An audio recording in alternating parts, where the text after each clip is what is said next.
கிறிஸ்துவுக்குள் பிரியமானவர்களே, ஆண்டவராகிய இயேசு கிறிஸ்துவின் நாமத்தினாலே வொர்ஷிப் லார்ட் மினிஸ்ட்ரியின் சார்பிலே உங்கள் யாவரையும் வாழ்த்துகிறோம், வரவேற்கிறோம். கர்த்தராகிய தேவன் கடந்த 6 மாதம் முழுவதும் நம்மளை கண்ணின் மணி போல பாதுகாத்து இந்த ஜூலை மாதத்தை கர்த்தர் காண கொடுத்த தயவுக்காக ஆண்டவருக்கு நன்றி செலுத்தி கர்த்தரை நோக்கி நாம் செபிப்போம். நன்றி தகப்பனே, உமக்கு ஸ்தோத்திரம் அப்பா. ஆண்டவருடைய பாதத்தில் அமர்ந்திருப்பது என்ன ஒரு ஆனந்தம் அப்பா. 1000 நாளை பார்க்கிலும் உமது பிரகாரங்களில் செல்லும் ஒரே நாள் நல்லது என்று வேதம் சொல்லுகிறதே. இந்த வேளையிலும் தேவ சமூகத்தில் அமர்ந்து ஆண்டவருடைய பாதத்தில் காத்திருக்கிற ஒவ்வொரு பிள்ளைகளுக்காக இந்த வேளையில் செபிக்கிறேன் ஐயா. கர்த்தராகிய தேவன் தாமே இந்த வாக்குத்தத்த ஆராதனையை முழுவதுமாக நீங்கள் பொறுப்படுத்தி நடத்தி ஆண்டவருடைய நாமத்தை நீர் இந்த இடத்தில் மகிமைப்படுத்தும்படியாக பரிசுத்தருடைய சமூகத்தை நோக்கி நாங்கள் செபிக்கிறோம் அப்பா. நன்றி ஆண்டவரே. கடந்த 6 மாதம் முழுவதும் நீர் எங்களை கண்ணின் மணி போல பாதுகாத்து இந்த புதிய மாதமாகிய ஜூலை மாதத்தை நீர் காண கொடுத்து உங்களுடைய தயவுக்காய் உமக்கு ஸ்தோத்திரம் அப்பா. நன்றி செலுத்தி கரத்திலே கொடுத்து நாங்கள் செபிக்கிறோம் அப்பா. எல்லா தடைகளையும் மாற்றி இந்த வருடத்தினுடைய பாதி வருடத்தை தேவனாய் கர்த்தர் நீர் கடக்க பண்ணினீரே ஆண்டவரே. இத்தனை நாட்கள் நாங்கள் கடந்து வந்ததற்கு ஆண்டவருடைய கிருபை எங்களோடு கூட இருந்தது நிமித்தமாகத்தானே அப்பா. நீர் இந்த நாளிலும் தேவ சமூகத்தை நோக்கி நன்றில இருதயத்தோடு கூட உம்மை துதித்து ஸ்தோத்திரிக்கிறோம் அப்பா. ஆண்டவருடைய சமூகத்தில் அமர்ந்திருந்து ஆண்டவராகிய கர்த்தருடைய பாதத்திலே வாஞ்சையோடு காத்திருக்கிற பிள்ளைகளுக்காக பரிசுத்த ஆவியானவரே, இந்த புதிய மாதத்திலும் நீர் ஒரு அதிசயத்தை கட்டளையிடுவீராக. நெடுங்காலமாய் காத்திருக்குதல் இருதயத்தை இழைக்க பண்ணும், விரும்பினது வரும்போதோ அது ஜீவ விருட்சம் போல் இருக்கும் என்று வேதம் சொல்லுகிறபடி அந்த ஜீவ விருட்சமாகிய தேவனாகிய கர்த்தர் செய்யக்கூடியதான அதிசயத்தை உடைய பிள்ளைகள் காணத்தக்கதாக இந்த புதிய மாதத்திலும் தேவனாகிய கர்த்தர் நீங்கள் மகிமையான காரியத்தை நீங்கள் செய்தருளுவீராக. எல்லா தடைகளையும் கர்த்தர் மாற்றி உடைய பிள்ளைகளுடைய கண்ணீர் யாவையும் கர்த்தர் நீர் துடைத்து உடைய பிள்ளைகளை ஆறுதல் படுத்தி பலப்படுத்தி தைரியப்படுத்தி நான் உன்னோடு கூட இருக்கிறேன் என்று ஆண்டவராய் கர்த்தர் நீங்கள் மகிமையான காரியத்தை செய்தருளும் அப்பா.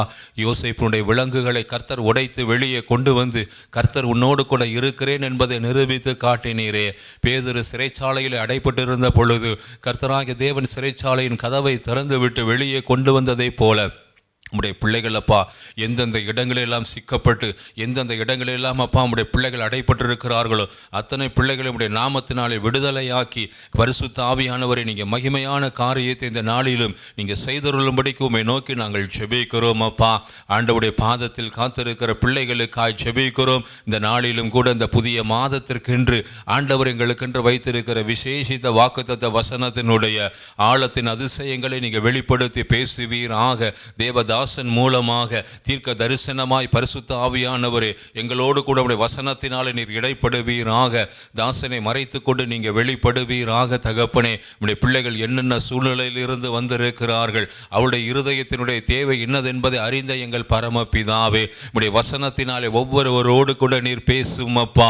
உடைய வார்த்தையினுடைய ரகசியத்தை நீர் தாசனுக்கு வெளிப்படுத்துவீராக. என் பிள்ளைகள் இப்படிப்பட்ட சூழ்நிலையில் இருக்கிறபடியினால் இந்த வார்த்தையை நான் கொடுக்கட்டும் என்ற தேவதாச கருவியாக எடுத்து பயன்படுத்துவீராக. உடைய வார்த்தைகளை பிரசங்கிக்கத்தக்கதான விசேஷித்த தேவ ஆவியின் அபிஷேகத்தினாலும் அக்னியினாலும் வல்லமையினாலும் நீங்க தாசரை நிறைத்தருளும் ஆண்டவரே. உடைய வார்த்தைகளை கேட்கும் பொழுதே ஒவ்வொருடைய இருதயமும் கர்த்தருக்கு நேராய் திருப்பப்படுவதாக. உடைய வசனத்தினாலே ஜனங்கள் ஆறுதல் அடைவார்களாக, பலன் அடைவார்களாக. நீர் எங்களுக்கு கொடுக்கக்கூடிய ஆலோசனையை கேட்டு அதன்படி நடக்கக்கூடிய உறுதியுள்ள இருதயத்தை நீர் தருவீராக. ஒவ்வொருவருடைய விசுவாசத்தையும் ஆண்டவரே நீர் வர்த்திக்க பண்ணும்படிக்கு செபிக்கிறோம் அப்பா. அந்த 100க்கு அதிபதியினுடைய இருதயத்திலே ஆண்டவராய் கர்த்தர் நீங்கள் கிரியை செய்தீங்களேப்பா. நீ போகலாம், நீ விசுவாசத்தபடியே உனக்கு ஆக கடவுது என்று ஆண்டவராகிய கர்த்தருடைய விசுவாசத்தை கனப்படுத்தினதை போல எங்களுடைய விசுவாசமும் தேவ சமூகத்திலே கனப்படுத்தத்தக்கதாக எங்கள் விசுவாசத்தை நீர் வர்த்திக்க பண்ணும்படிக்கு செபிக்கிறோம் அப்பா. எல்லா தடைகளையும் மாற்றுவீராக. இந்த மாதத்திலே தேவனாகிய கர்த்தர் நீர் என்னென்ன ஆசீர்வாதத்தை எல்லாம் கொடுக்க வேண்டும் என்று சித்தம் கொண்டிருக்கிறீரோ அந்த ஆசீர்வாதத்தை எல்லாம் நாங்கள் பெற்றுக்கொள்ளத்தக்கதாக மூலமாக எங்கள் ஒவ்வொருவரை நீர் சுத்திகரியும் அப்பா, பரிசுத்தப்படுத்தும் ஆண்டவரே. அதற்கு நாங்கள் பாத்திரவான்களாய் எங்களை நீர் மாற்றும்படிக்கு ஜெபிக்கிறோம் அப்பா. உம்முடைய கரத்திலே கொடுக்கிறோம். இந்த சத்திய வார்த்தையினாலே ஒவ்வொருவரை நீர் ஊன்ற கட்டி உம்முடைய நாமத்தை நீர் மகிமைப்படுத்துவீராக. அதே போல பாடல் ஆராதனை வேளையிலும் உம்மை விடுதலையோடு கூட பாடி ஆராதிக்கும்படியாய் ஜெபிக்கிறோம். பாடல் நடத்துகிற பிள்ளைகளை எடுத்து வல்லமையுள்ள கருவியாய் பயன்படுத்தும் அப்பா. அதே போல வேத வாசிக்கிற பிள்ளை எடுத்து நீர் வல்லமையுள்ள கருவியாய் பயன்படுத்தும் அப்பா. இந்த ஆராதனையில் இந்த துவக்கத்தில் இருந்து முடிவு வரைக்கும் ஆண்டவரே உடைய மகிமையின் பிரசன்னத்தை நாங்கள் வாஞ்சிக்கிறோம் அப்பா. உடைய பிள்ளைகள் கேட்டுக்கொண்டிருக்கிற ஒவ்வொரு இடங்களிலும் ஆண்டவருடைய பிரசன்னம் உடைய பிள்ளைகளை நிறைத்தருளப்படுவதாக. துவக்கத்திலிருந்து முடிவு வரைக்கும் கர்த்தருடைய வல்லமையுள்ள கரம் எங்களோடு கூட இருந்து மகிமையான காரியத்தை நீர் செய்தருளும் அப்பா. எல்லாவற்றையும் கரத்திலே கொடுக்கிறோம். இதன் மூலமாக உடைய நாமம் மகிமைப்படட்டும். உமக்கே கனமும் துதியும் மகிமை ஸ்தோத்திரம் உண்டாகட்டும். மீட்பரும் இரட்சகருமான இயேசு கிறிஸ்துவின் நாமத்தில் ஜெபிக்கிறோம். ஜெபங்கேலும் ஜீவனுள்ள நல்ல பிதாவே, ஆமென், ஆமென். அன்புக்குரியவர்களே, ஆண்டவராம் இயேசு கிறிஸ்துவின் விலையேறப்பெற்ற திருநாமத்திலே இந்த 1ஆம் தேதி மாலை வேளையிலே இந்த காணொலி வாயிலாக உங்களை சந்திப்பதிலே நாங்கள் மிகுந்த மகிழ்ச்சி அடைகின்றோம். வொர்ஷிப் லார்ட் மினிஸ்ட்ரிஸ் ஊழியங்கள் சார்பாக இந்த காணொலிக்காக காத்து கொண்டிருக்கிற உங்கள் ஒவ்வொருவரையும் ஆண்டவர் ஆசீர்வதிப்பாராக. சங்கீதம் 145 அதிகாரத்தில் ஒரு அழகான வசனம் இருக்கிறது. உண்மையாய் தம்மை நோக்கி கூப்பிடுகிற யாவருக்கும் கர்த்தர் சமீபமாயிருக்கிறார். நீங்களும் நானும் ஆண்டவரை நோக்கி கூப்பிட வேண்டும். கூப்பிடும்போது நம்முடைய சத்தத்திற்கு செவி கொடுக்கிற ஆண்டவர், எல்லாமே பார்த்து கொள்ளுகிற ஆண்டவர். வாழ்க்கையின் தேவைகள், கண்ணீர், கவலை, கஷ்டம், கடன் பிரச்சனை எல்லாவற்றையும் மாற்ற வல்லவராயிருக்கிறார். பார்த்து கொள்ளுகிற ஆண்டவரை உள்ளத்தில் அழைத்து பாடலால் ஆண்டவரை மகிமைப்படுத்துவோம். ஒரு சில பாடல்களை பாடுவோம். ஆண்டவருடைய நாமத்தை துதித்து ஸ்தோத்திரிப்போம்.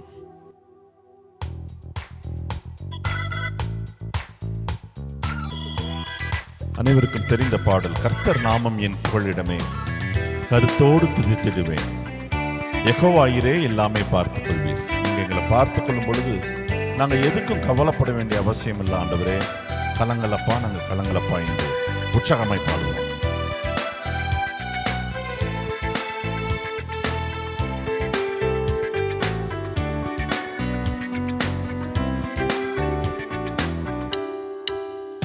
கர்த்தர் நாமம் என் புகலிடமே, கருத்தோடு துதித்திடுவே. கர்த்தர் நாமம் என் புகலிடமே, கருத்தோடு துதித்திடுவே. கர்த்தர் நாமம் என் புகலிடமே, கருத்தோடு துதித்திடுவே. உற்சாகமாய், கர்த்தர் நாமம் என் புகலிடமே, கருத்தோடு துதித்திடுவே. ஆண்டவருடைய நாமம் மாத்திரமே நமக்கு புகலிடம். உலகத்தில் உள்ள மனிதர்கள் நம்முடைய முகத்தை பார்த்து பதிலளிக்கக்கூடியவர்களாய் இருப்பார்கள். உள்ளத்தை பார்த்து அறிகின்ற ஆண்டவர் அவரை புகலிடமாய் ஏற்றுக்கொள்ளும் பொழுது வெற்றியை தர வல்லவராயிருக்கிறார். சேர்ந்து பாடுவோம்.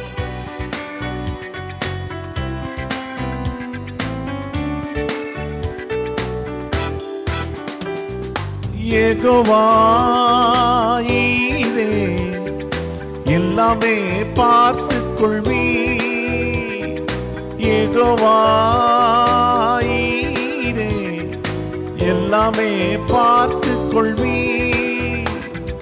கலங்கலப்பா நாங்க கலங்கலப்பா, கலங்கலப்பா நாங்க கலங்கலப்பா. நாமும் என் புகலிடமே, கருத்தோடு துதித்திடுவே. கர்த்தர் நாமம் என் புகலிடமே, கருத்தோடு துதித்திடுவே. வெற்றி தருகிற ஆண்டவர், எல்லாவற்றையும் பார்த்து கொள்ளுகிற ஆண்டவர், தேவையை நிறைவேற்றுகிற ஆண்டவர், வெற்றியை தருகிற ஆண்டவர். உண்மையாய் அவரை நோக்கி கூப்பிடுவோம். உள்ளத்தில் வாசம் பண்ண ஆயத்தமாயிருக்கிறார்.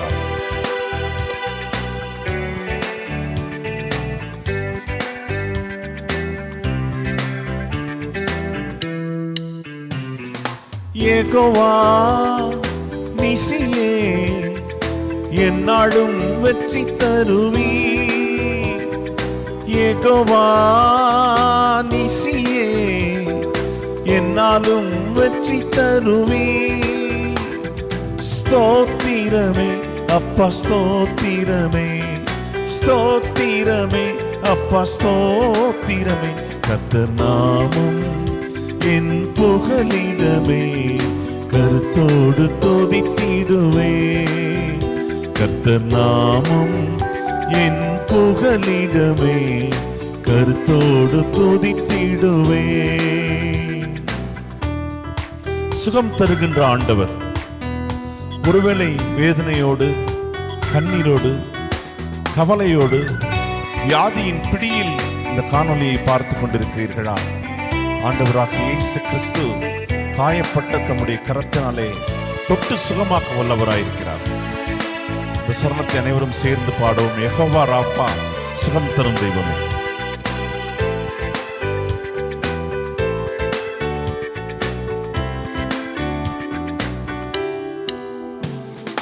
யெகோவா ராஃபா, சுகம் தரும் தெய்வமே.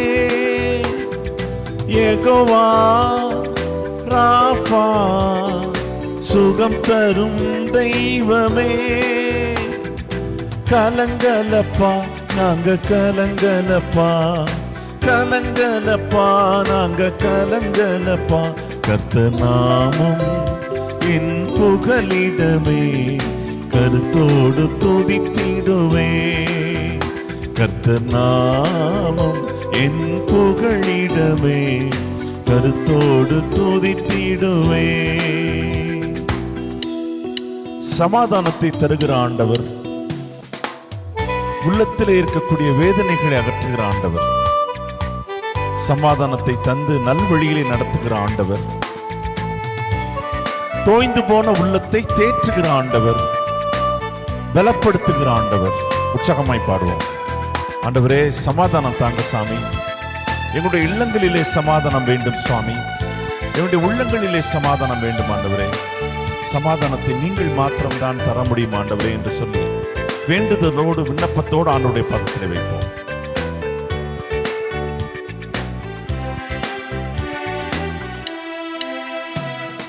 யெகோவா ஷாலோம், சமாதானம் தருகின்றீர்.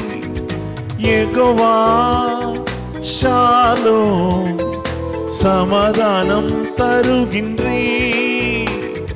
ஸ்தோத்திரமே அப்பா ஸ்தோத்திரமே, ஸ்தோத்திரமே அப்பா ஸ்தோத்திரமே.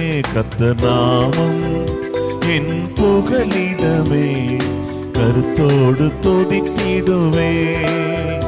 கர்த்தர் நாமம் என் புகலிடமே, கருத்தோடு துதித்திடுவே.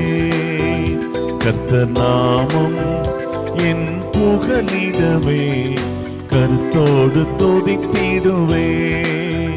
கர்த்தர் நாமம் என் புகலிடமே, கருத்தோடு துதித்திடுவே. எல்லாமே பார்த்து கொள்ளுகிற ஆண்டவர், கரம் பிடித்து வழி நடத்துகிற ஆண்டவர், கண்ணை இமை காப்பது போல உங்களையும் என்னையும் காக்கிற ஆண்டவர். அடுத்ததாக ஒரு பாடலை பாடுவோம். காக்கும் கரங்கள் உண்டனக்கு காத்திடுவார் கிருபையாலே. விசுவாசம் நம்பிக்கையோடு ஆண்டவரை வேண்டிக் கொள்ளும் பொழுது கிருபையாய் வழிநடத்துகிற ஆண்டவர், விசுவாசத்தை மேம்பட செய்கிற ஆண்டவர். சேர்ந்து உற்சாகமாய் பாடுவோம்.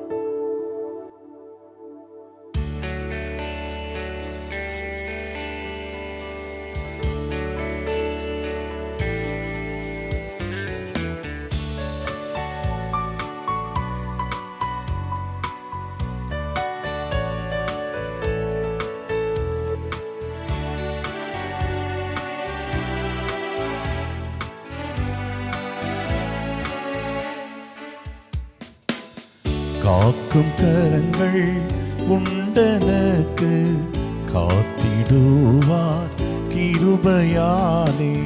காக்கும் கரங்கள் உண்டனக்கு காத்திடுவார் கிருபையாலே.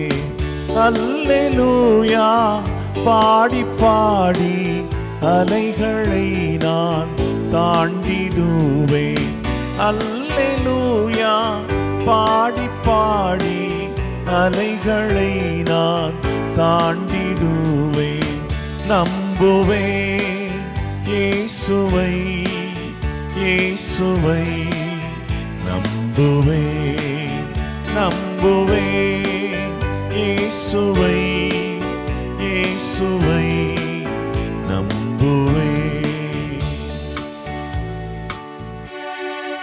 கிருபையாலே காக்கிற ஆண்டவர், காத்திருப்போரை வெட்கப்பட்டு போகாமல் செய்கிற ஆண்டவர், வீறு நடை நடக்க தைரியம் தருகிற ஆண்டவர். ஆண்டவரே, என்னுடைய வாழ்க்கையில கிருபை தாங்க சுவாமி, இன்னும் அதிகமான விசுவாசம் தாங்க ஆண்டவரே. நீங்க எல்லாமே பார்த்து கொள்வீர்கள் என்ற நம்பிக்கையில நாங்கள் உண்மை துதிக்கிறோம், ஸ்தோத்திரிக்கிறோம் என்று உள்ளத்தின் ஆழத்திலிருந்து அவரை துதித்து பாடுவோம்.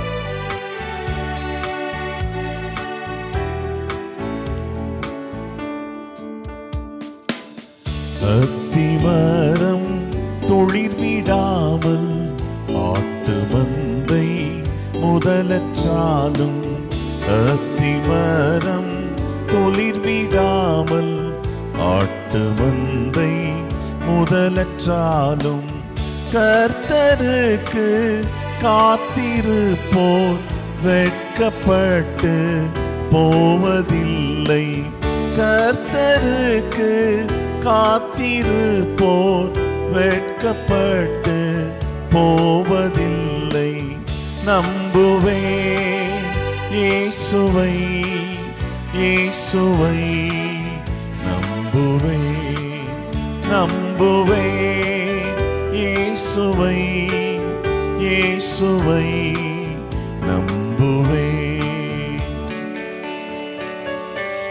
கண்மலைகள் பெயர்க்கும்படியான விசுவாசத்தை தருவதற்கு கர்த்தர் வல்லவராயிருக்கிறார். ஆண்டவரே, எனக்கு விசுவாசம் தாங்க ஆண்டவரே என்று சொல்லி வேண்டுவது நம்முடைய கடமை. கர்த்தருக்கு காத்திருப்போர் வெட்கப்பட்டு போகவில்லை என்று வசனம் சொல்கிறது. வெட்கப்படாமல் சட்டையடித்து பறக்கக்கூடிய அனுபவத்தை தர வல்லவராயிருக்கிறார். சேர்ந்து பாடுவோம்.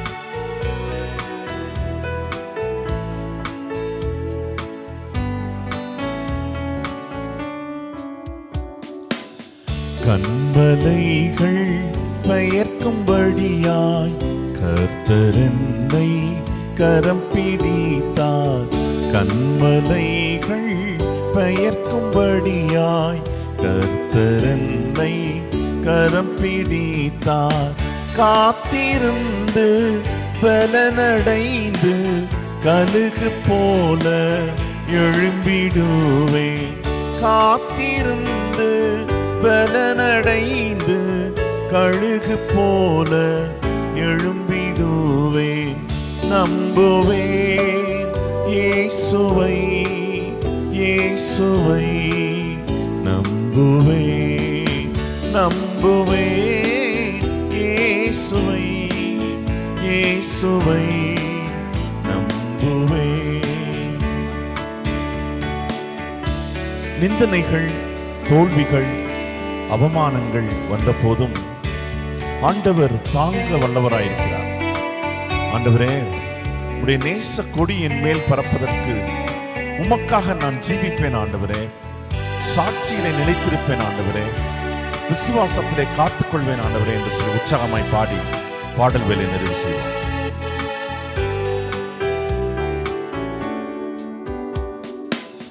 நிந்தனைகள் போராட்டம் வந்தும் நீதியின் தேவன் தாங்கினாரே. நிந்தனைகள் போராட்டம் வந்தும் நீதியின் தேவன் தாங்கினாரே. நேசக்கோடி என் மேல் பறக்க நேசருக்காய் ஜீவித்திடுவேன். நேசக்கோடி என் மேல் பறக்க நேசருக்காய் ஜீவித்திடுவேன். நம்புவேன் இயேசுவை, இயேசுவை நம்புவேன், நம்புவேன் இயேசுவை, இயேசுவை நம்புவேன், நம்புவேன் இயேசுவை, இயேசுவை நம்புவே. வாசிக்கும்படியாக தெரிந்து கொள்ளப்பட்ட வேத பகுதி கலாத்தியர் 3 அதிகாரம் வசனங்கள் 6 முதல் 12 முடிய. கலாத்தியர் 3 அதிகாரம் வசனங்கள் 6 முதல் 12 முடிய. அப்படியே ஆபிரகாம் தேவனை விசுவாசித்தான், அது அவனுக்கு நீதியாக எண்ணப்பட்டது. ஆகையால் விசுவாச மார்க்கத்தார்கள் எவர்களோ அவர்களே ஆபிரகாமின் பிள்ளைகள் என்று அறிவீர்களாக.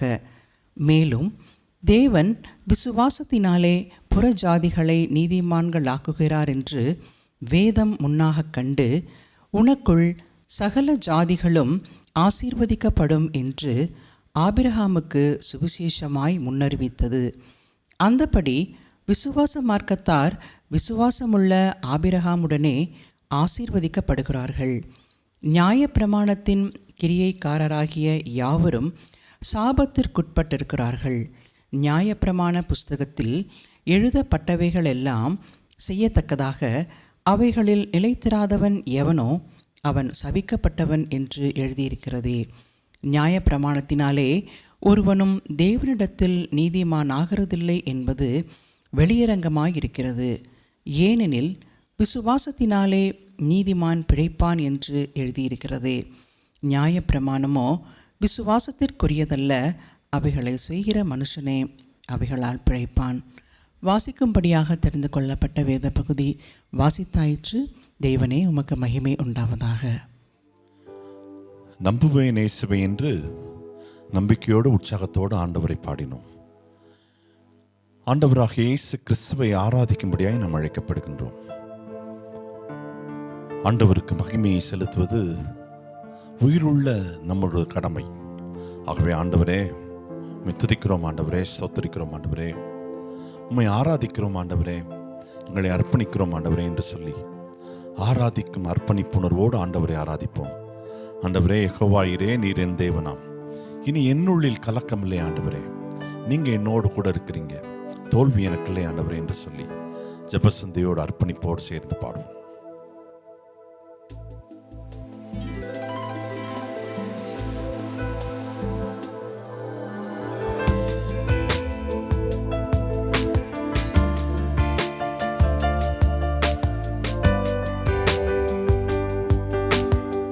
கடந்த வாரத்திலே செய்தித்தாளிலே ஒரு செய்தியை பார்த்தேன். தமிழகத்திலே குடும்ப பெண்களின் தற்கொலை விகிதம் அதிகரித்திருக்கிறதா. இந்தியாவிலேயே தமிழகத்திலே குடும்ப தலைவிகளின் தற்கொலை பெருகியிருக்கிறது என்று வாசித்தேன். சமாதானத்தை தருகிற ஆண்டவர், உள்ளத்தின் வேதனைகளை அகற்றுகிற ஆண்டவர். அர்ப்பணிப்புணர்வோடு சேர்த்து பாடுவோம்.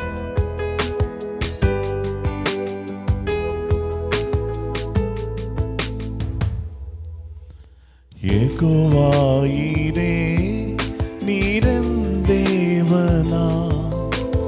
யெகோவாயிரே, நீரன் தேவனா. இனி என்னுள்ளில் கலக்கமில்லை, இனி என்னுள்ளில் கலக்கமில்லை.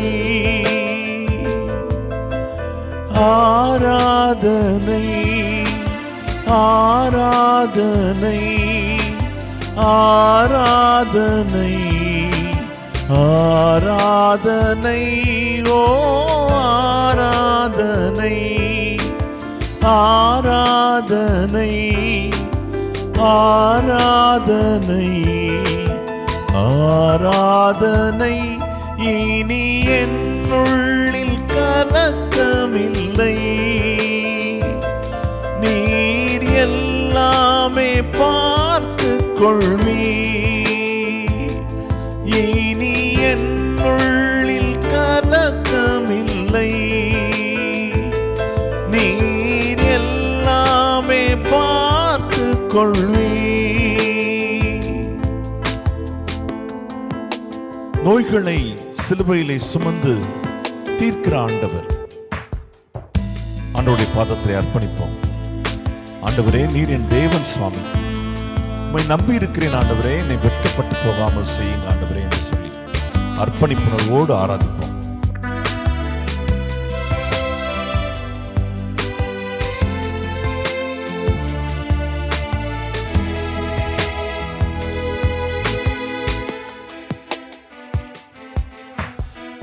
யெகோவா ரஃபா நீரன் தேவனா, யெகோவா ரஃபா நீரன் தேவனா, நீர் என் நோய்கள் சுமந்து கொண்டீர், நீர் என் நோய்கள் சுமந்து கொண்டீர். ஆராதனை ஆராதனை ஆராதனை ஆராதனை ஓ ஆராதனை ஆராதனை ஆராதனை ஆராதனை. நீர் என் நோய்கள் சுமந்து கொண்டீர், நீர் எந்தன் மருத்துவரே, நீர் என் நோய்கள் சுமந்து கொண்டீர், நீர் எந்தன் மருத்துவரே.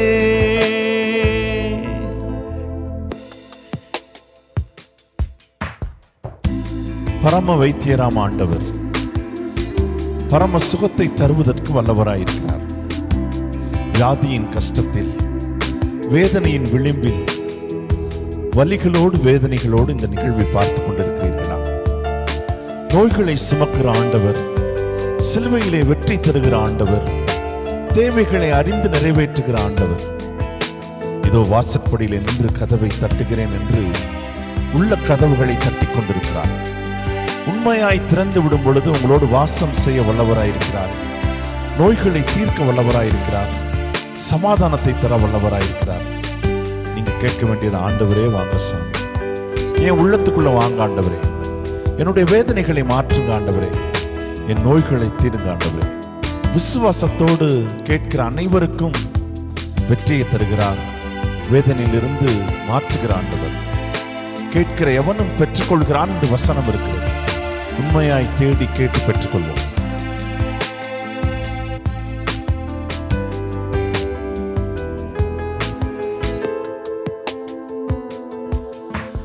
யெகோவா ரூவா நீரன் தேவனா, யெகோவா ரூவா நீரன் தேவனா, என் தேவைகள் நீரறிவீர்,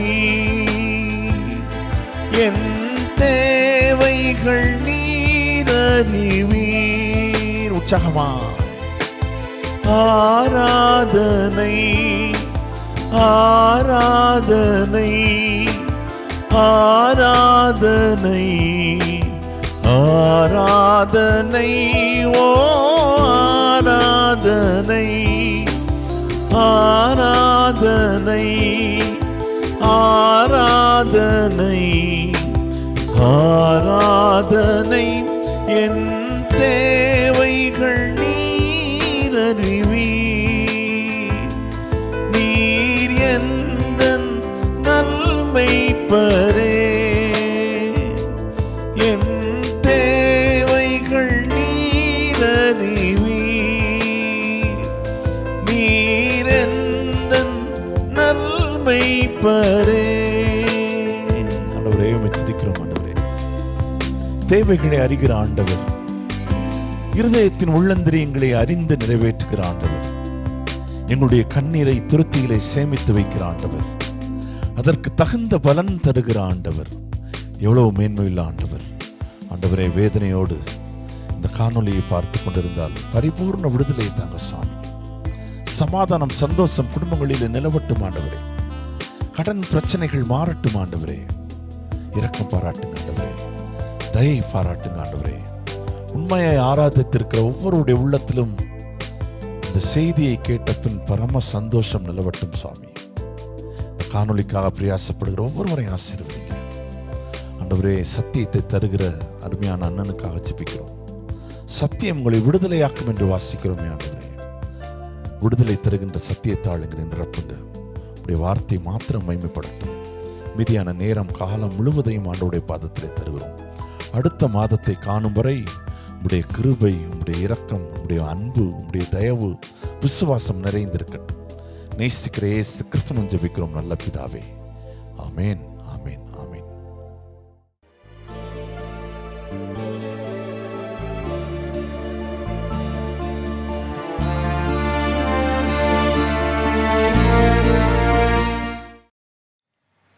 ஆண்டவராகிய இயேசு கிறிஸ்துவின் இனிய நாமத்தினால் உங்களை வாழ்த்துகின்றேன்.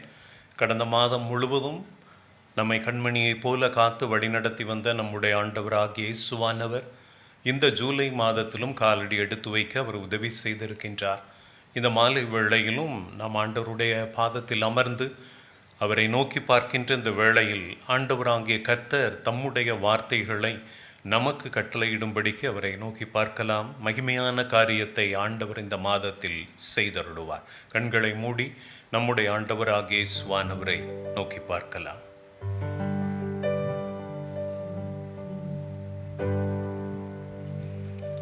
சிறகுகளின் நிழல் தனிலே நான் நம்பி இளைப்பாறுவேன். நீர் துணையாய் இருப்பதனால் நான் என்றும் இளைப்பாறுவேன். கண்மணி போல் என்னை காண்பவரை நான் நம்பி இளைப்பாறுவேன். கண்ணுறங்காமல் காப்பவரை நான் நம்பி இளைப்பாறுவேன். மறைவிடமே ஆராதனை, உறைவிடமே உமக்கு ஆராதனை. அடைக்கலமே ஆராதனை, புகலிடமே உமக்கு ஆராதனை. ஆராதனை உமக்கு ஆராதனை, ஆராதனை உமக்கு ஆராதனை.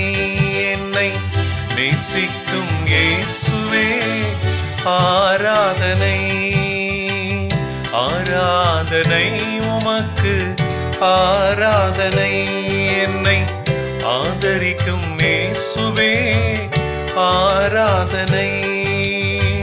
சிறகுகளின் நிழல் தனிலே நான் நம்பி இளைப்பாறுவேன். நீர் துணையாய் இருப்பதனால் நான் என்றும் இளைப்பாறுவேன். கண்மணி போல் என்னை காப்பவரை நான் நம்பி இளைப்பாறுவேன். கண்ணுறங்காமல் காப்பவரை நான் நம்பி இளைப்பாறுவேன். மறைவிடமே ஆராதனை, உறைவிடமே உமக்கு ஆராதனை. அடைக்கலமே ஆராதனை, புகலிடமே உமக்கு ஆராதனை.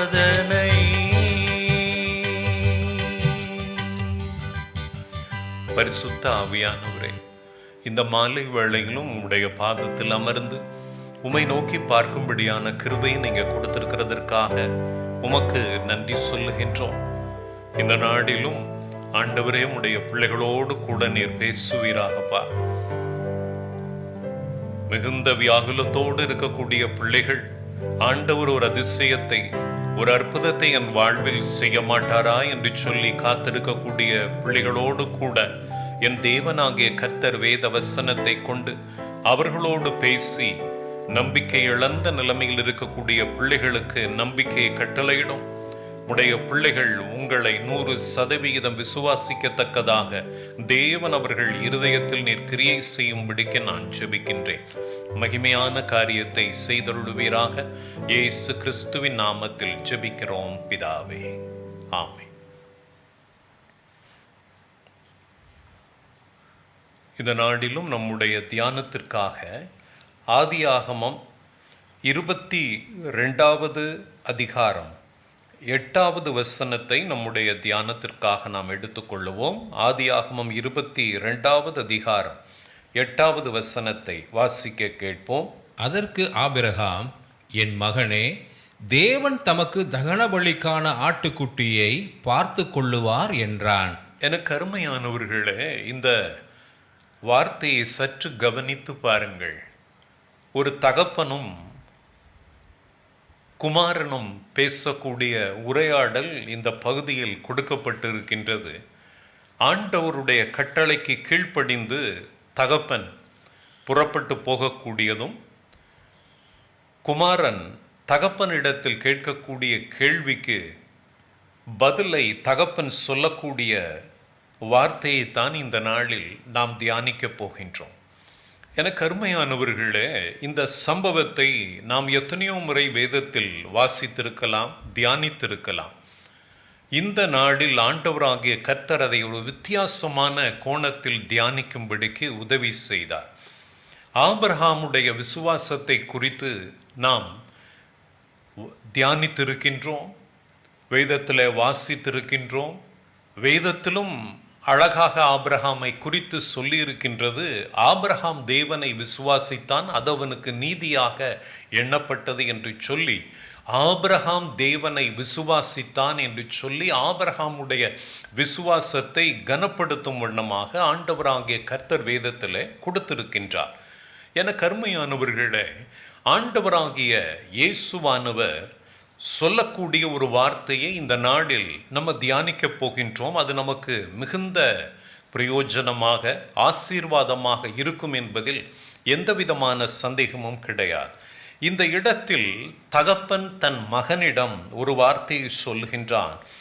தேவன் பார்த்து கொள்ளுவார் என்கின்ற அந்த வார்த்தையை நம்ம தியானிக்கும் முன்பதாக ஆபிரகாமுடைய விசுவாசத்தை குறித்து நம்ம தியானித்திருக்கின்றோம். இந்த நாளில் ஆபிரகாமுடைய குமாரனாகிய ஈசாக்குடைய விசுவாசத்தை குறித்து தியானிக்கப் போகின்றோம். நீங்கள் நினைக்கலாம், ஈசாக்கினுடைய விசுவாசத்தை குறித்து வேதத்திலே சொல்லப்பட்டிருக்கின்றதா என்று. எனக்கு அருமையானவர்களே, ஆண்டவராகிய கர்த்தர் அதை மறைமுகமாக தேவனாகிய கர்த்தர் சொல்லக்கூடியது வேதத்திலே கொடுக்கப்பட்டிருக்கின்றது. லூக்கா 19வது அதிகாரம் 9வது வசனத்தை எடுத்து நாம் வாசித்து பார்க்கும் பொழுது அதில் ஒரு சம்பவம் வேதாகமத்தில் கொடுக்கப்பட்டிருக்கின்றதை நம்ம பார்க்க முடியும். லூக்கா 19வது அதிகாரத்தை எடுத்துக்கொள்ளுங்கள். அதில் சகேயு என்கின்ற மனுஷனை குறித்து வேதாகமம் சொல்லும் பொழுது ஆண்டவராகிய கர்த்தர் அவனை குறித்து ஒரு வார்த்தை சொல்லுகின்றார். லூக்கா 19வது அதிகாரம் 9வது வசனத்தை வாசிக்க கேட்போம்.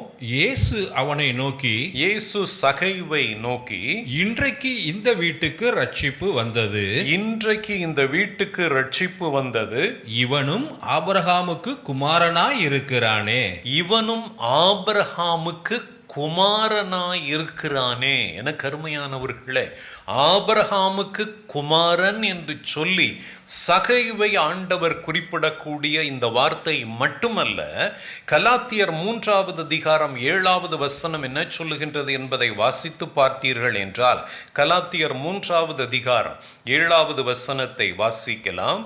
ஆகையால் விசுவாச மார்க்கத்தார்கள் எவர்களோ, விசுவாச மார்க்கத்தார்கள் எவர்களோ அவர்களே ஆபிரகாமின் பிள்ளைகள் என்று அறிவீர்களாக, அவர்களே ஆபிரகாமின் பிள்ளைகள் என்று அறிவீர்களாக என்று வேதம் சொல்லுகின்றது. ஆபிரகாமின் பிள்ளைகள் என்று யாரை வேதம் சொல்லுகின்றது? என கருமையானவர்களே, விசுவாச மார்க்கத்தார் ஆபிரகாமை போல விசுவாசிக்கக்கூடிய பிள்ளைகளை வேதம் சொல்லுகின்றது. ஆபிரகாமின் ஆபிரகாமின் பிள்ளைகள் என்று அறிவீர்களாக என்று சொல்லுவது மாத்திரமல்ல, ஆண்டவர் சகேவை பார்த்து இந்த வார்த்தை சொல்லுகின்றார். இந்த வார்த்தை மிகுந்த முக்கியத்துவம் பெறுகின்றது. இவனும் ஆபிரகாமுக்கு குமாரனாய் இருக்கிறானே. என கருமையானவர்களே, ஆபிரகாமுக்கு குமாரனாய் இருக்கிறான் என்று ஆண்டவர் சொல்லுகிறார் என்றால், விசுவாச மார்க்கத்தார் ஆபிரகாமின் பிள்ளைகள் என்று அறிவீர்களாக என்று வேதம் சொல்லுகின்றது. அப்படி என்றால் ஆண்டவராகிய கர்த்தர் ஒரு சகேயுவை ஆண்டவர் சொல்லும் பொழுது அவன் விசுவாசத்தை கண்டு ஆபிரகாமின் குமாரன் என்று சொல்லுகிறார் என்றால், ஆண்டவராகிய கர்த்தர் எனக்கு அருமையானவர்களே, ஆபிரகாமுக்கு குமாரனாகிய ஈசாக்கு அவன் குமாரன் தான். அப்படி இருக்கும் பொழுது தேவனாகிய கர்த்தர் இந்த ஈசாக்கை தேவனாகிய கர்த்தர் மறைமுகமாக சொல்லக்கூடிய காரியம், ஆபிரகாமுக்கு குமாரனாய் இருக்கிறானே. என கருமையானவர்களே, இந்த சகைவை குறித்து ஆண்டவர் சொல்லும் பொழுது இந்த வார்த்தையை பயன்படுத்துகிறதில் இருந்து தேவனாகிய கர்த்தர் ஆபிரகாமுக்கு குமாரன் என்று சொல்லி ஆண்டவராகிய கர்த்தர் இந்த இடத்தில் ஈசாக்கினுடைய விசுவாசத்தை மறைமுகமாக தேவனாகிய கர்த்தர் சொல்லக்கூடியது இதில் கொடுக்கப்பட்டிருக்கின்றது. ஆபிரகாமோடே நடந்து போனவன், ஆபிரகாமுடைய அடிச்சுவடுகளை பின்பற்றி நடந்த இந்த ஈசாக்கு நிச்சயமாக அந்த விசுவாசம், தகப்பனுக்குள்ளாக இருந்த விசுவாசம் மகனுக்குள்ளாக வராமல் இருந்திருக்குமா? என கருமையானவர்களே, இந்த நாளில் நம்ம தியானிக்க போகக்கூடிய காரியம் ஈசாக்கினுடைய விசுவாசம், ஆபிரகாமின் குமாரனாகிய ஈசாக்கினுடைய விசுவாசத்தை குறித்து பேசும்படிக்கு நான் இந்த நாளில் ஆண்டவருடைய பாதத்தில் காத்திருந்த பொழுது, ஆண்டவர் இதை விவரித்து காண்பித்த பொழுது எனக்கு ஆச்சரியமாக இருந்தது. அந்த காரியத்தை குறித்து நான் இந்த நாளில் உங்களோடு கூட நான் பேச விரும்புகின்றேன். ஒரு தகப்பன் தன் மகனிடத்தில், எனக்கு அருமையானவர்களே, எப்படி விசுவாச வார்த்தைகளை சொல்லுகிறான் என்பதை பாருங்கள். இன்றைக்கு நீங்களும் நானும் பெற்றோராக இருக்கக்கூடிய நாம் நம்முடைய பிள்ளைகளுக்கு, எனக்கு அருமையானவர்களே, பிள்ளைகள் நம்மிடத்தில் வந்து கேட்பார்கள், நம்ம என்ன சொல்ல வேண்டும். எனக்கு அருமையானவர்களே, இந்த சம்பவம் மிகுந்த முக்கியத்துவம் வாய்ந்த ஒரு சம்பவம். ஆபிரகாம் சொன்ன ஒரு வார்த்தை, எனக்கு அருமையானவர்களே, அந்த வார்த்தை ஈசாக்கை தேவன் மீது விசுவாசிக்கும்படிக்கு செய்தது. அந்த காரியத்தை குறித்து இந்த நாளில் நான் உங்களோடு கூட நான் பேச விரும்புகின்றேன்.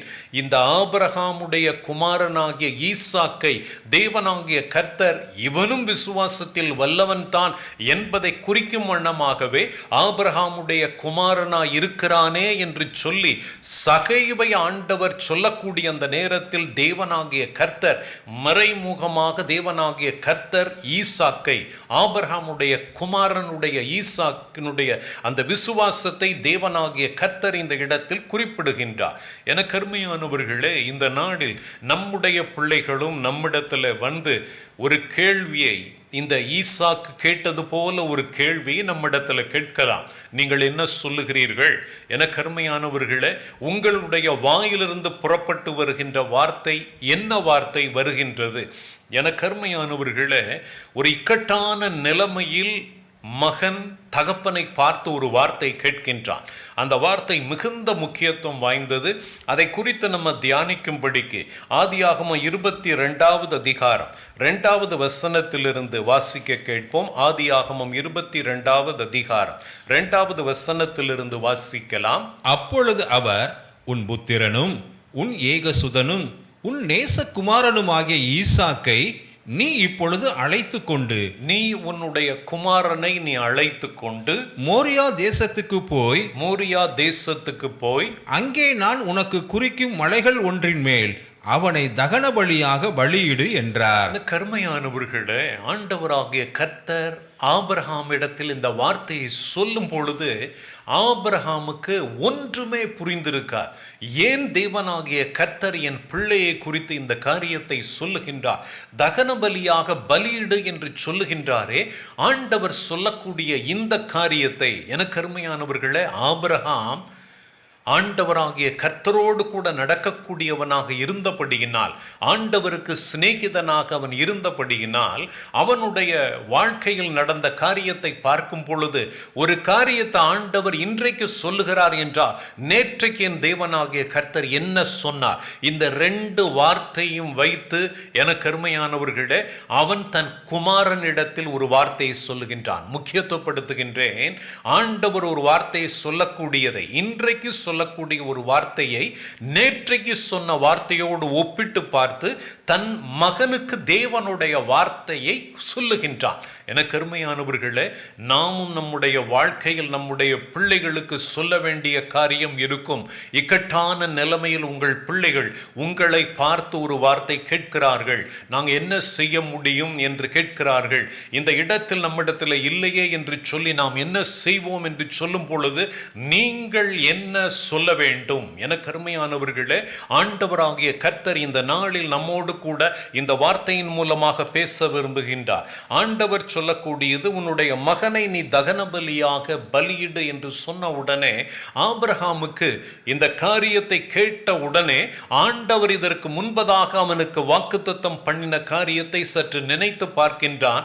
ஆண்டவராகிய கர்த்தர் சொன்ன உடனே இப்பொழுது அவன் புறப்படுகின்றான். பாருங்கள், ஆதியாகமம் 22வது அதிகாரம் 3வது வசனத்திலிருந்து வாசிக்கலாம். ஆபிரகாம் அதிகாலையில் எழுந்து தன் கழுதையின் மேல் சேணங்கட்டி தன் வேலைக்காரரில் 2 பேரையும் தன் குமாரன் ஈசாக்கையும் கூட்டிக் கொண்டு தகன பலிக்கு கட்டைகளையும் பிளந்து கொண்டு தேவன் தனக்கு குறித்த இடத்திற்கு புறப்பட்டு போனான். கர்மையானவர்களே, அதிகாலையில் ஆபிரகாம் எழுந்தான், தன் கழுதையின் மேல் சேணம் கட்டி தன் வேலைக்காரர்கள் 2 பேரையும் தன் குமாரன் ஈசாக்கையும் கூட்டிக் கொண்டு போகின்றான். எனக்கு அருமையானவர்களே, அப்பாவும் பிள்ளையும் பிரயாணப்படுகின்றார்கள். மகனுக்கு தெரியவே செய்யாது அப்பா தன்னை பலியிட போகிறார், தன்னை தகன பலியாக செலுத்த போகிறார் என்பது மகனுக்கு தெரியாது. இப்ப அப்பாவோடு கூட பிள்ளைகள் போகும் பொழுது ரொம்ப சந்தோஷமாக போவார்கள். அப்படியே ஒரு வேளை இந்த ஈசாக்கும் தன் தகப்பனோடு மிகுந்த சந்தோஷமாக அப்பாவோடு கூட நம்ம போகின்றோம் என்று அவன் அப்பாவோடு கூட புறப்பட்டு போகின்றான். எனக்கு அருமையானவர்களே, இதுவரைக்கும் நீங்கள் ஆபிரகாமை மட்டும் பார்த்திருப்பீர்கள். இந்த நாளில் நான் உங்களுடைய கவனத்தை ஈசாக்கை நோக்கி திருப்புங்கள். அவன் எப்படி நடந்து கொள்ளுகின்றான், அவன் எப்படி பேசுகின்றான், அவன் பேசக்கூடிய ஒவ்வொரு வார்த்தையும் சற்று கவனியுங்கள். நம்முடைய பிள்ளைகளும் இதே போல கவனிப்பார்கள், பேசுவார்கள். உங்களுடைய செய்கையை கவனிப்பார்கள். நீங்கள் மற்றவர்களிடத்தில் பேசக்கூடியதை உங்கள் பிள்ளைகள் கவனிப்பார்கள். எனக்கு அருமையானவர்களே, இந்த ஈசாக்கு ஒவ்வொரு காரியத்தையும் கவனிக்கின்றான். தன் தகப்பன் செய்யக்கூடிய காரியத்தை கவனிக்கின்றான். காலையில் எழுந்தார், வேலைக்காரர்களை அழைத்து கொண்டு தன்னையும் கூட கூட்டிக் கொண்டு போகின்றார். ஆகவே அவர் தொழுது கொள்ளும்படிக்கு அவர் புறப்பட்டு போகின்றார் என்பதை அறிந்து கொண்டான். ஒன்றும் பேசவில்லை. அவன் எப்பொழுது பேசுகின்றான் என்பதை மட்டும் கவனியுங்கள். கவனித்துக் கொண்டே வருகின்றான். உங்கள் பிள்ளைகள் உங்களுடைய வாயின் வார்த்தைகள், செயல்களை கவனிக்கிறார்கள் என்பதை மறந்து போய்விடாதிருங்கள். எனக்கு அருமையானவர்களே, உங்கள் வாயின் வார்த்தைகள், செய்கைகள் உங்கள் பிள்ளைகளுக்கு தேவன் மீது, எனக்கு அருமையானவர்களே, விசுவாசத்தை வர்த்திக்க பண்ண வேண்டும். உங்களுடைய வாயின் வார்த்தைகளும் செயல்களும் தேவன் மீது வைக்கக்கூடிய விசுவாசத்தை வர்த்திக்க பண்ண வேண்டும் உங்கள் பிள்ளைகளுக்கு. அதற்கு நீங்கள் என்ன செய்கின்றீர்கள்? எனக்கு அருமையானவர்களே, இந்த சம்பவத்தை பாருங்கள். 4வது வசனத்தை வாசிக்கலாம். 3ஆம் நாளில் ஆபிரகாம் தன் கண்களை ஏறெடுத்து பார்த்து தூரத்திலே அந்த இடத்தை கண்டான். தூரத்திலே ஆண்டவர் குறித்த அந்த இடத்தை காண்கின்றான்.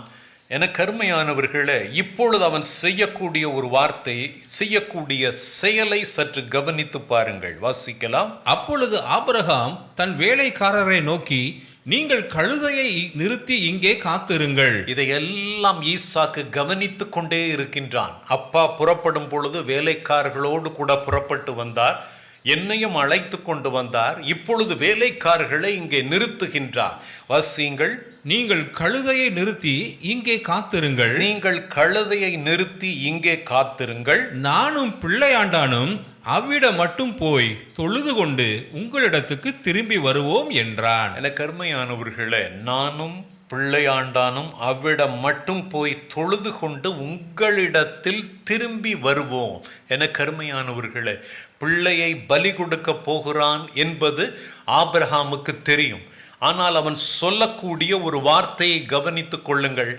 நாங்கள் போய் தொழுது கொண்டு விட்டு திரும்பி வருவேன் என்று சொல்லவில்லை, வருவோம் என கருமையானவர்களே. என் குமாரனோடு கூட நான் மலையிலிருந்து இறங்குவேன், என் தேவனாகிய கர்த்தரை தொழுது கொண்டு நான் நிச்சயமாக நான் இறங்குவேன் என்று சொல்லி அவன் ஒரு விசுவாச வார்த்தையை சொல்லக்கூடியது வேதத்தில் கொடுக்கப்பட்டு இருக்கின்றது என கருமையானவர்களே. இப்பொழுது ஆபிரகாம் பேசக்கூடிய ஒவ்வொரு காரியத்தையும் ஈசாக்கு கவனித்து கொண்டே இருக்கின்றான். அப்பா சொல்லுகின்றார், வேலைக்காரர்களை இந்த இடத்துல நிறுத்திவிட்டார், இப்பொழுது நானும் அப்பாவும் மாத்திரம் மலைக்கு ஏறி போகின்றோம் என்கின்ற அந்த காரியம் அவனுக்கு தெரியும். அப்பொழுது தன் தகப்பன் சொல்லக்கூடிய ஒரு வார்த்தையை அவனுடைய காதுகள் கேட்கின்றன. நாங்கள் போய் தொழுது கொண்டு நாங்கள் திரும்பி உங்களிடத்தில் வருவோம் என்று சொல்லக்கூடியதையும் அவனுடைய காதுகள் கேட்கின்றன என கருமையானவர்களே. இந்த இடத்தில் ஆண்டவராகிய கர்த்தர், நீங்கள் வேதத்திலே வாசித்து பார்த்தீர்கள் என்றால் எபிரேயர் 11வது அதிகாரம் என கருமையானவர்களே, இவன் ஒரு வார்த்தையை சொல்லுகின்றானே. எபிரேயர் 11வது அதிகாரம் இந்த 17 முதல் நம்ம வசனத்தை வாசித்து பார்த்தோம் என்றால், இந்த பலியிடக்கூடிய சம்பவத்தில் நடந்ததை சுருக்கமாக ஆண்டவராகிய கர்த்தர் கொடுத்திருக்கின்றார். அதில் தான் ஆபிரகாமுக்கு ஆண்டவர் உன் மகனை பலியிடு என்று சொன்னதும், அதன் பின்பதாக நான் என் பிள்ளையை பலியிட்டும் பொழுது என்ன நடக்கும் என்பதை குறித்து ஆண்டவராகிய கர்த்தர் அதற்கு முன்பதாகவே அவனுக்கு ஒரு வாக்குத்தத்தமான வார்த்தையை கொடுத்திருந்தார். அந்த வாக்குத்தத்தமான வார்த்தையையும் உன் மகனை பலியிடு என்று சொன்ன அந்த ரெண்டையும் அவன் சேர்த்து பார்த்து அதன் பின்பதாக என கருமையானவர்களே ஒரு முடிவுக்கு வருகின்றான். அதனால தான் அவன் சொல்லுகின்றான், நாங்கள் திரும்பி என் மகனை பலியிட்ட பின்பதாக நாங்கள் திரும்பி வருவோம் என்று எதை வைத்து அவன் சொல்லுகின்றான் என்பது வேதத்தில் கொடுக்கப்பட்டிருக்கின்றது. எபிரேயர் 11வது அதிகாரம் 17வது வசனத்திலிருந்து வாசிக்கலாம். மேலும் விசுவாசத்தினாலே ஆபிரகாம் தான் சோதிக்கப்பட்ட போது ஈசாக்கை பலியாக ஒப்பு கொடுத்தான். ஈசாக்கை பலியாக ஒப்பு கொடுத்தான் என்று சொல்லி கொடுக்கப்பட்டு அதை விளக்கமாக அடுத்த வசனத்தில் வேதம் சொல்லுகின்றது. வாசிக்கலாம். ஈசாக்கினிடத்தில் உன் சந்ததி விளங்கும் என்று. கருமையானவர்களே, ஆண்டவர் முன்பது வாக்குத்தத்தம் பண்ணினது என்னது? ஈசாக்கினிடத்தில் உன் சந்ததி விளங்கும் என்று அவனோடே சொல்லப்பட்டிருந்ததே. அவனோடே சொல்லப்பட்டு இருந்ததே. நேற்று ஆண்டவராகிய கர்த்தர் என்ன சொன்னார், இன்றைக்கு ஆண்டவர் என்ன சொல்லுகிறார்? எனக்கு அருமையானவர்களே, உன் மகனை தகன பலியாக பலியிடு என்று சொன்னவர் அவனுக்கு ஏற்கனவே ஒரு காரியத்தை வாக்கு பண்ணி இருந்தார். ஈசாக்கினிடத்தில் உன் சந்ததி விளங்கும் என்று அவனோட சொல்லப்பட்டிருந்ததே என்று சொன்னால், என் பிள்ளையை நான் பலியிட்டாலும் அதன் பின்பதாக நடக்கக்கூடிய காரியம், பலியிட்ட பின்பதாக அவனை உயிரோடு கூட எழுப்புவார். அவனுக்கு சந்ததி இருக்கும், அவன் ஆசீர்வதிக்கப்பட்டவனாக இருப்பான். அவனை தேவனாகிய கர்த்தர் எல்லா விதத்திலும் தேவன் அவனை ஆசீர்வதித்து வழிநடத்துவார். அவனுக்கு சந்ததி. எனக்கு அருமையானவர்களே, ஈசாக்கினிடத்தில் உன் சந்ததி விளங்கும் என்று ஆண்டவர் சொல்லுகிறார் என்றால், மரித்த அவனை ஆண்டவர் உயிரோடு கூட எழுப்புவார். நான் அவனை தகன பலியாக இட்ட பின்பதாக அவனை உயிரோடு கூட எழுப்புவார். காரணம், எனக்கு அவர் வாக்கு பண்ணி இருக்கிறார், ஈசாக்கினிடத்தில் உன் சந்ததி விளங்கும் என்று சொன்னபடியினால் அவனை நான் பலியிட்டாலும் மரித்தோரிலிருந்து எழுப்புவதற்கு என் தேவன் வல்லவராய் இருக்கிறார் என்று சொல்லி ஆண்டவர் சொன்ன வாக்குத்தத்தமான வார்த்தையை விசுவாசித்தான். எனக்கு அருமையானவர்களே, கர்த்தர் இப்பொழுது சொன்ன வார்த்தை, முன்பதாக அவனுக்கு கொடுத்த வாக்குத்தத்தமான வார்த்தை, ரெண்டையும் சேர்த்து பார்க்கிறவன் ஒரு முடிவுக்கு வருகின்றான். என் தேவனாகிய கர்த்தர் இந்த காரியத்தை தான் செய்வார். நான் அவனை தகன பலியாக இடுவேன். என் தேவனாகிய கர்த்தர் அவனை உயிரோடு கூட எழுப்புவார். அதன் பின்பதாக நாங்கள் இருவரும் தொழுது கொண்டு திரும்பி வருவோம். இப்பொழுது உங்களுக்கு புரியும் அவன் சொன்ன விசுவாச வார்த்தை. நாங்கள் திரும்பி உங்களிடத்தில் வருவோம் என்று வேலைக்காரர்களிடத்தில் அவன் சொன்ன அந்த காரியம் எது நிமித்தம் சொன்னான் என்றால், என் தேவன் எனக்கு வாக்கு பண்ணி இருக்கிறார், இந்த ஈசாக்கினிடத்தில் உன் சந்ததி விளங்கும் என்று சொன்னபடியினால் இவனை இப்பொழுது தகன பலியாக இடு என்று சொன்னாலும் அவனை உயிரோடு கூட எழுப்பி என் கையில் ஒப்புக் கொடுப்பார் என்பதை அவன் விசுவாசித்தான். அதைத்தான் கொடுக்கப்பட்டிருக்கின்றது.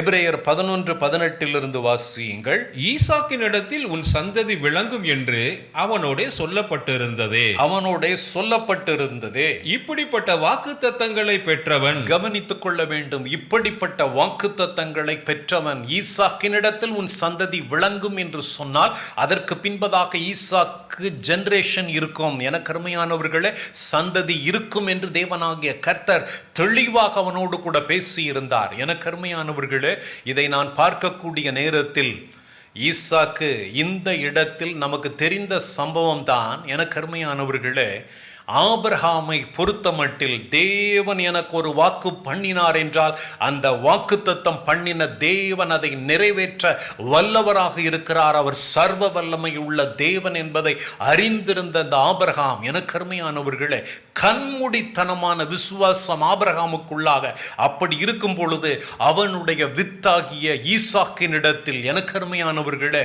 விசுவாசம் எப்படி இருந்தது என்பதை பாருங்கள். இந்த நாளில் நம்ம பார்க்க போகிறது ஆபிரகாம் மட்டுமல்ல, அவன் பெற்றெடுத்த குமாரனாகிய ஈசாக்கினிடத்தில் காணப்பட்ட விசுவாசத்தை இந்த நாளில் உங்களோடு கூட நான் பிரசங்கிக்க விரும்புகின்றேன். காரணம், இவனும் ஆபிரகாமுக்கு குமாரனாய் இருக்கிறானே என்று சொல்லி சகைவை குறிப்பிட்ட தேவனாகிய கர்த்தர் ஆபிரகாமின் குமாரன் என்று சொல்லி சகைவை சொல்லக்கூடிய தேவன் எதை சொல்லுகின்றார்? மறைமுகமாக ஈசாக்கினுடைய விசுவாசத்தை தேவனாகிய கர்த்தர் இந்த இடத்தில் மறைமுகமாக குறிப்பிடுகின்றார். ஈசாக்கினிடத்தில் உன் சந்ததி விளங்கும் என்று அவனுடைய சொல்லப்பட்டிருந்தது.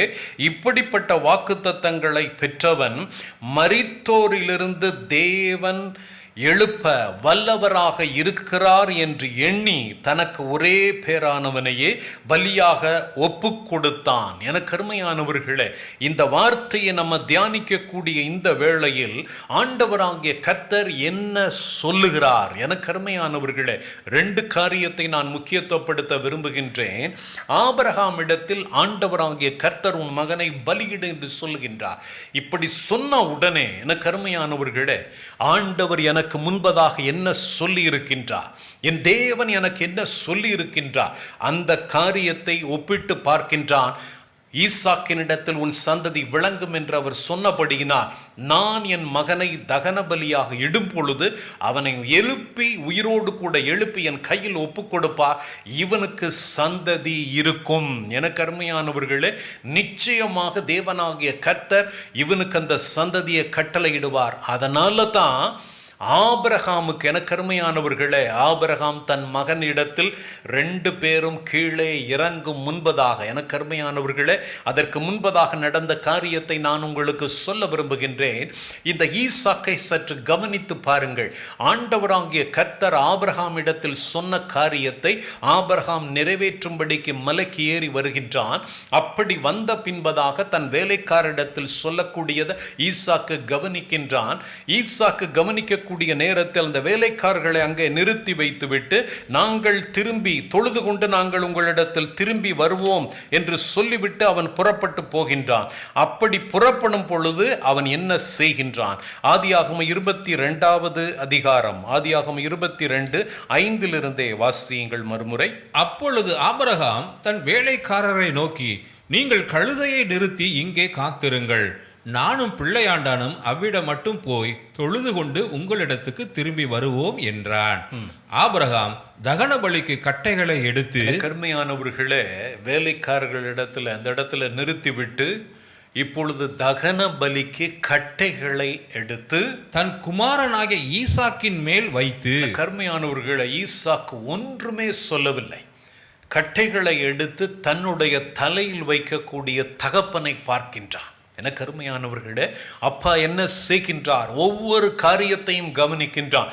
உங்கள் பிள்ளைகள், எனக்கு அருமையானவர்களே, வேலைக்காரன் செய்த வேலையை இப்பொழுது பிள்ளையை செய்ய வைக்கின்றான். அவன்தான் தகப்பன். இன்னைக்கு நம்ம பிள்ளைய ஒருவேளை செய்ய வைக்காம பிள்ளைய நீங்க வளர்க்கிறீர்கள் என்றால் விசுவாசத்தை எப்படி கற்றுக் கொடுப்பீங்க? எனக்கு அருமையானவர்களே, பிள்ளைக்கு செல்லம் கொடுக்கிறேன் என்று சொல்லி பிள்ளைக்கு ஒரு வேளையும் செய்ய தெரியாத அளவுக்கு கட்டைகளை தூக்கி கொண்டு நடக்க தன் மகனை பழக்குவித்திருந்தபடியினால தான் விசுவாசத்தை போதிக்க முடிந்தது. ஒன்று சொல்லுகிறேன், எனக்கு அருமையானவர்களே, பெற்றோர்களே, உங்கள் பிள்ளைகளுக்கு முதலாவது என்னென்ன காரியத்தை நம்ம கற்றுக் கொடுக்க வேண்டும், அந்த காரியத்தை கற்றுக் கொடுக்க வேண்டும். பிள்ளையை அந்த வேலைக்காரன் செய்யக்கூடிய அந்த காரியத்தை மகனை செய்ய வைக்கின்றான். அப்படி என்றால் மகனை பழக்குவித்திருக்கிறான் என்று அர்த்தம். பிள்ளைய பழக்குவிச்சிருக்கோமா? இன்றைக்கு எனக்கு அருமையானவர்களே, உங்கள் பிள்ளைய பழக்குவித்திருக்கிறீங்களா? ஆபிரகாம் அதிகாலையே எழுகின்றான். மகனை கூப்பிட்டோன்னா அப்பா கூட புறப்பட்டுட்டான். இன்னைக்கு பிள்ளைய காலையில் எழுப்புனா பிள்ளை எந்திரிக்குதா?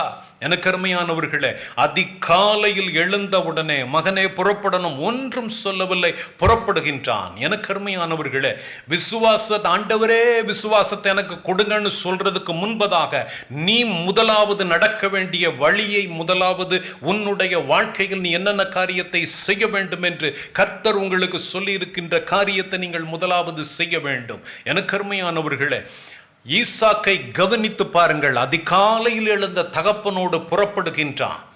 அப்பாவோடு கூட புறப்பட்டு வருகின்றான். வேலைக்காரிடத்தில் பேசக்கூடியது எல்லாவற்றையும் கேட்கின்றான். அதன் பின்பதாக அந்த கட்டைகளை எடுத்து தன் தலையின் மேல் வைக்கக்கூடிய அப்பாவை கவனிக்கின்றான். அப்பா என்ன செய்கின்றார்? கட்டை எடுத்து என் தலையில் வைக்கின்றார். அவர் என்ன செய்கின்றார் என்பதை கவனிக்கின்றான். வாசியுங்கள். ஆபிரகாம் தகன பலிக்கு கட்டைகளை எடுத்து தன் குமாரனாகிய ஈசாக்கின் மேல் வைத்து தன் கையிலே நெருப்பையும் கத்தியையும் எடுத்துக்கொண்டான். அப்பா கையிலே நெருப்பையும் கத்தியையும் எடுத்துக்கொண்டதையும் கவனிக்கின்றான். எனக்கு அருமையானவர்களே, பிள்ளைகள் உங்களை கவனிக்கின்றார்கள். வாயின் வார்த்தைகளிலும் செயல்களிலும் மிகுந்த எச்சரிக்கையோடு கூட இருங்கள். எனக்கு அருமையானவர்களே, உங்கள் பிள்ளைகள் உங்களிடத்தில் சில காரியத்தை கேட்பார்கள். உங்கள் பிள்ளைகளுக்கு உங்களிடத்தில் கேட்கக்கூடிய உரிமை உண்டு. எனக்கு அருமையானவர்களே, காரணம் நீங்கள் தகப்பனாக தாயாக இருக்கிறபடியினால் உங்கள் பிள்ளைகள் சில வேளைகள் உங்களிடத்தில் காரியத்தை குறித்து பேசும் பொழுது நீங்கள் அவர்களுக்கு என்ன மறு உத்தரவு கொடுக்க வேண்டும் என்பதை நீங்கள் அறிந்திருக்க வேண்டும். என்றால் நீங்கள் தேவனாகிய கர்த்தரோடு கூட நடக்கக்கூடியவர்களாக இருந்தால் மட்டும்தான் உங்கள் பிள்ளைகளுக்கு, எனக்கு அருமையானவர்களே, விசுவாச வார்த்தைகளை பேசுவீர்கள். ஆபிரகாம் இடத்துல இப்பொழுது தான் 2 பேரும் கூடி போகின்றார்கள். வேதம் சொல்லக்கூடிய வார்த்தையை கவனியுங்கள். ஆதியாகமம் 22:6 மறுமுறை வாசியுங்கள். ஆபிரகாம் தகன பலிக்கு கட்டைகளை எடுத்து தன் குமாரனாகிய ஈசாக்கின் மேல் வைத்து தன் கையிலே நெருப்பையும் கத்தியையும் எடுத்துக்கொண்டான். இருவரும் கூடி போனார்கள். எனக்கு அருமையானவர்கள், எல்லாவற்றையும் கவனித்துக் கொண்டிருக்கக்கூடிய ஈசாக்கு இப்பொழுது தான் பேசக்கூடியது வேதத்தில் கொடுக்கப்பட்டிருக்கின்றது. அப்பாவினிடத்தில் மகன் எப்படி பேசுகின்றான் என்பதை பாருங்கள். இன்னைக்கு அப்பாட்ட பிள்ளைங்க எப்படி பேசணும்? எனக்கு அருமையானவர்களே, அம்மாவினிடத்தில் பிள்ளைகள் எப்படி பேச வேண்டும் அறிந்திருக்க வேண்டும். எனக்கு அருமையானவர்களே, அவன் எப்படி பேசுகின்றான் என்பதை பாருங்கள். அழகாக ஈசாக்கு பேசக்கூடிய வார்த்தை வேதத்திலே கொடுக்கப்பட்டிருக்கின்றது. வாசிக்கலாம். அப்பொழுது ஈசாக்கு தன் தகப்பனாகிய ஆபிரகாமை நோக்கி, என் தகப்பனே என்றான். அருமையானவர்களே, என் தகப்பனே என்கின்றான். எனக்கு அருமையானவர்களே, ஆபிரகாமுக்கு என் மகன் இதுவரைக்கும் ஒன்றும் பேசவில்லை, ஏதோ பேச போகிறானே என்ற உன்னை என்ன கேட்க போகிறான், என்னுடைய மகன் என்ன கேட்க போகிறான் தெரியவில்லையே. எனக்கு அருமையானவர்களே, அந்த நேரத்தில் பாருங்கள், என் தகப்பனே என்று சொன்ன உடனே ஆபிரகாம் என்ன சொல்லுகின்றான்? என் தகப்பனே என்றான். அதற்கு அவன், என் மகனே இதோ இருக்கிறேன் என்றான். என் மகனே இதோ இருக்கிறேன் என்றான். அப்பொழுது அவன், இதோ நெருப்பும் கட்டையும் இருக்கிறது. கருமையானவர்களே, என் தலையில் கட்டை இருக்கின்றது, என் மேல் கட்டை இருக்கின்றது, உம்மிடத்தில் நெருப்பு இருக்கின்றது. எனக்கு அருமையானவர்களே, அவன் அழகாக கேட்கின்றான், நெருப்பு இருக்கின்றது, கட்டை இருக்கின்றது. வாசிக்கலாம். தகன பலிக்கு ஆட்டுக்குட்டி எங்கே என்றான். ஒரு கேள்வியை கேட்கின்றான். தகன பலிக்கு ஆட்டுக்குட்டி எங்கே? எனக்கு அருமையானவர்களே, பிள்ளைகள் கேட்கக்கூடிய கேள்விக்கு, இந்த காரியத்துக்கு நீங்கள் என்ன செய்ய போகிறீர்கள் என்று பிள்ளைகள் நம்மிடத்தில் கேட்கும் பொழுது நாம் என்ன பதில் சொல்லும்படிக்கு நாம் காத்திருக்கின்றோம். எனக்கு அருமையானவர்களே, நீங்கள் சொல்லக்கூடிய வார்த்தை உங்கள் பிள்ளைகளுடைய விசுவாசத்தை வர்த்திக்க பண்ண வேண்டும், தேவனாகிய கர்த்தரை உங்கள் பிள்ளைகள் நம்பி செயல்பட வேண்டும். இந்த வார்த்தை வரைக்கும் ஈசாக்கு பேசுகின்றான். ஆட்டுக்குட்டி எங்கே என்று கேட்கும் பொழுது இப்பொழுது ஆபிரகாம் என கருமையானவர்களே ஒரு வார்த்தையை சொல்லுகின்றான். பாருங்கள், வாசிக்கலாம். அதற்கு ஆபிரகாம், என் மகனே, தேவன் தமக்கு தகன பலிக்கான ஆட்டுக்குட்டியை பார்த்து கொள்ளுவார் என்றான். இந்த வார்த்தையை கவனித்துக் கொள்ளுங்கள். அவன் சொல்லுகின்றான், தேவன் தமக்கு தகன பலிக்கான ஆட்டுக்குட்டியை பார்த்து கொள்ளுவார். இந்த வார்த்தை மிகுந்த முக்கியத்துவம் வாய்ந்தது. ஒரே ஒரு வார்த்தை தான் சொல்லுகின்றான், கர்த்தர் பார்த்து கொள்ளுவார். என கருமையானவர்களே, நீங்கள் உங்கள் பிள்ளைகளிடத்தில் ஆண்டவராகிய கர்த்தரை குறித்து அவர் மீது பிள்ளைகள் விசுவாசம் வைக்கும்படிக்கு உங்களுடைய வாயின் வார்த்தைகள் இருக்கின்றதா? என கருமையானவர்களே, ஆட்டுக்குட்டி எங்கே என்று கேட்கும் பொழுது இந்த வார்த்தையை கேட்கக்கூடிய ஆபிரகாம், ஆட்டுக்குட்டி எங்கே என்று கேட்ட உடனே ஆபிரகாமுடைய வாயிலிருந்து புறப்பட்டு வந்த வார்த்தை, எனக்கு அருமையானவர்களே, இது ஆபிரகாமுடைய வார்த்தை அல்ல, தேவனாகிய கர்த்தருடைய வார்த்தை. ஆண்டவராகிய கர்த்தர் ஈசாக்குக்கு கொடுக்கக்கூடிய வாக்குத்தத்தம். ஆபிரகாமுக்கு என்ன வாக்குத்தத்தம் கொடுத்திருந்தார்?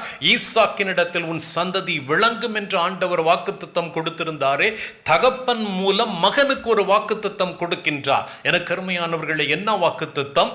தேவன் பார்த்து கொள்ளுவார், தகன பலிக்கான ஆட்டுக்குட்டியை பார்த்து கொள்ளுவார் என்கின்ற ஒரு வாக்குத்தத்தத்தை தகப்பன் மூலமாக பிள்ளை பெறுகின்றது. எனக்கு அருமையானவர்களே, அநேக வேளைகளில் உங்கள் பிள்ளைகளுக்கு நீங்கள் என்ன வார்த்தை சொல்லுகிறீர்கள்?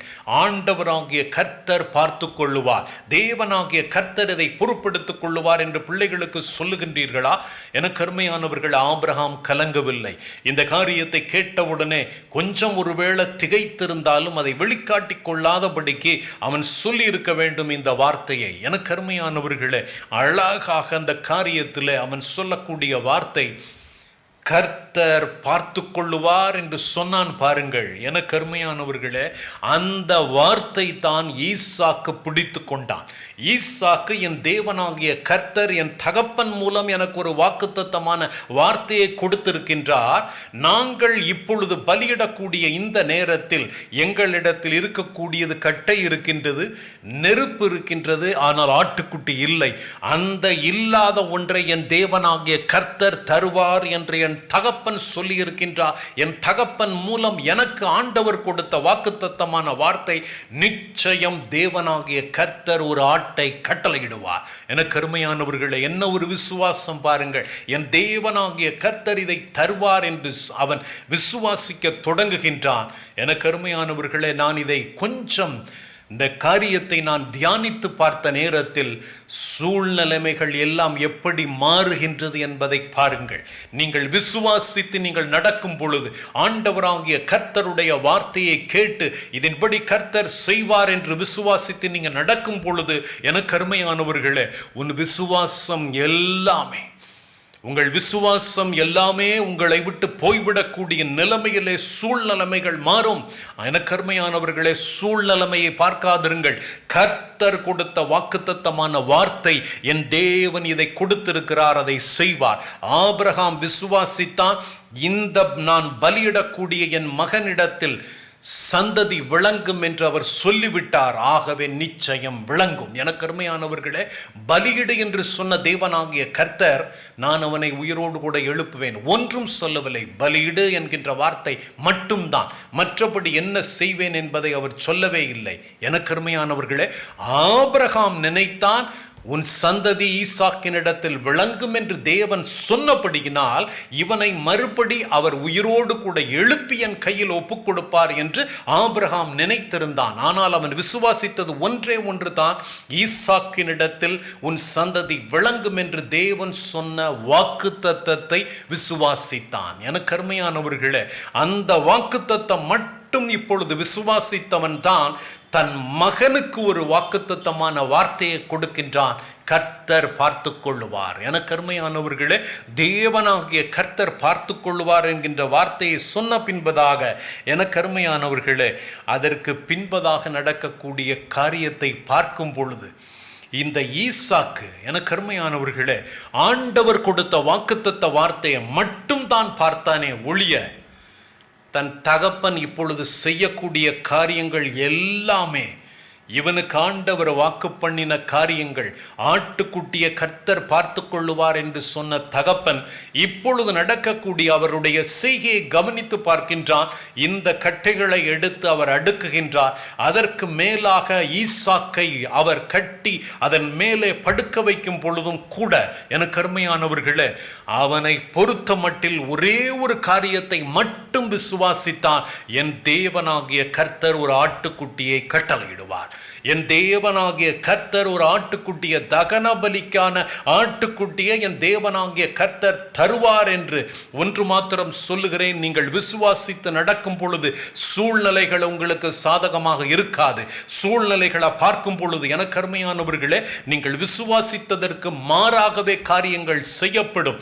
நான் ஆட்டுக்குட்டியை ஆண்டவர் தருவார், அதை என் தகப்பன் பலியிடுவார் என்று நான் நினைத்திருக்கக்கூடிய நேரத்தில் என் தகப்பன் என்னை இதில் படுக்க வைக்கிறாரே என்று நினைத்தாலும் கூட, அவனை பொறுத்த மட்டில் என் தேவன் எனக்கு வாக்கு பண்ணி இருக்கிறார். எனக்கு அருமையானவர்களே, ஈசாக்கினுடைய விசுவாசத்தை பார்க்கும் பொழுது, என் தகப்பன் என்னை பலிபீடத்தில் கிடத்தினாலும் என் தேவனாகிய கர்த்தர் ஆட்டுக்குட்டியை தருவார். எனக்கு அருமையானவர்களே, இதில் பலியிடும்படிக்கு தேவன் ஆட்டுக்குட்டியை தான் தெரிந்து வைத்திருக்கிறார், அதை தருவார் என்று என் தகப்பன், எனக்கு அருமையானவர்களே, அவன் சொல்லக்கூடியது, நினைத்த காரியம் தேவனாகிய கர்த்தருடைய வார்த்தையாகவே தன் தகப்பனுடைய வார்த்தையை விசுவாசிக்கின்றான்.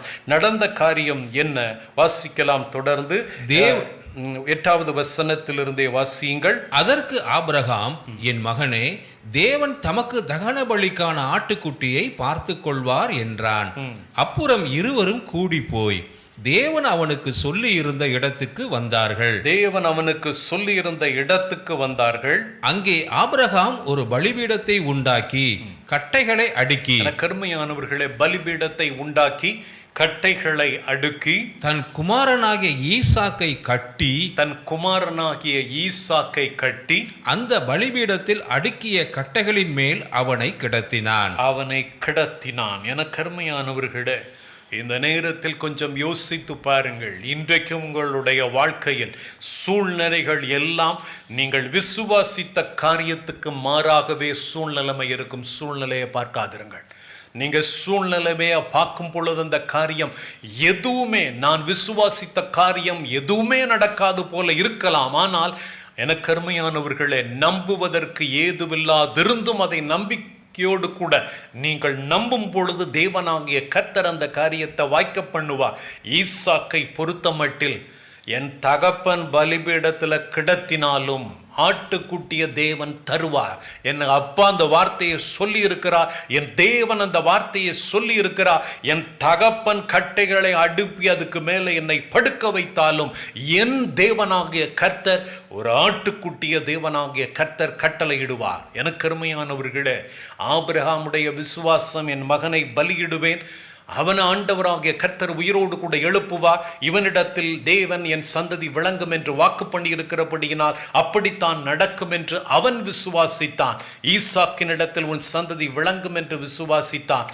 ஈசாக்கை பொறுத்த மட்டில் எனக்கு அருமையானவர்களே, என் தகப்பன் என்னை பலிபீடத்தின் மீது கிடத்தினாலும் தேவன் தகன பலிக்காக ஆட்டுக்குட்டியை அவர் தருவார், அந்த காரியத்தை அவர் பார்த்து கொள்ளுவார் என்று ஆண்டவராகிய கர்த்தர் என் தகப்பன் மூலம் சொன்ன அந்த வார்த்தையை நிச்சயம் நிறைவேற்றுவார் என்று சொல்லி விசுவாசத்தோடு கூட பலிபீடத்தின் மீது படுத்திருக்கிறான். எனக்கு அருமையானவர்களே, இந்த விசுவாசத்தை கொஞ்சம் கற்பனை செய்து பாருங்கள்.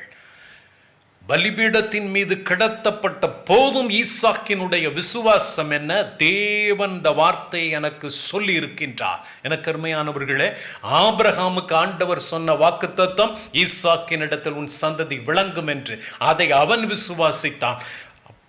இந்த பலிபீடத்தின் மீது கிடத்தப்பட்டிருந்த ஈசாக்கினுடைய விசுவாசம் என்ன?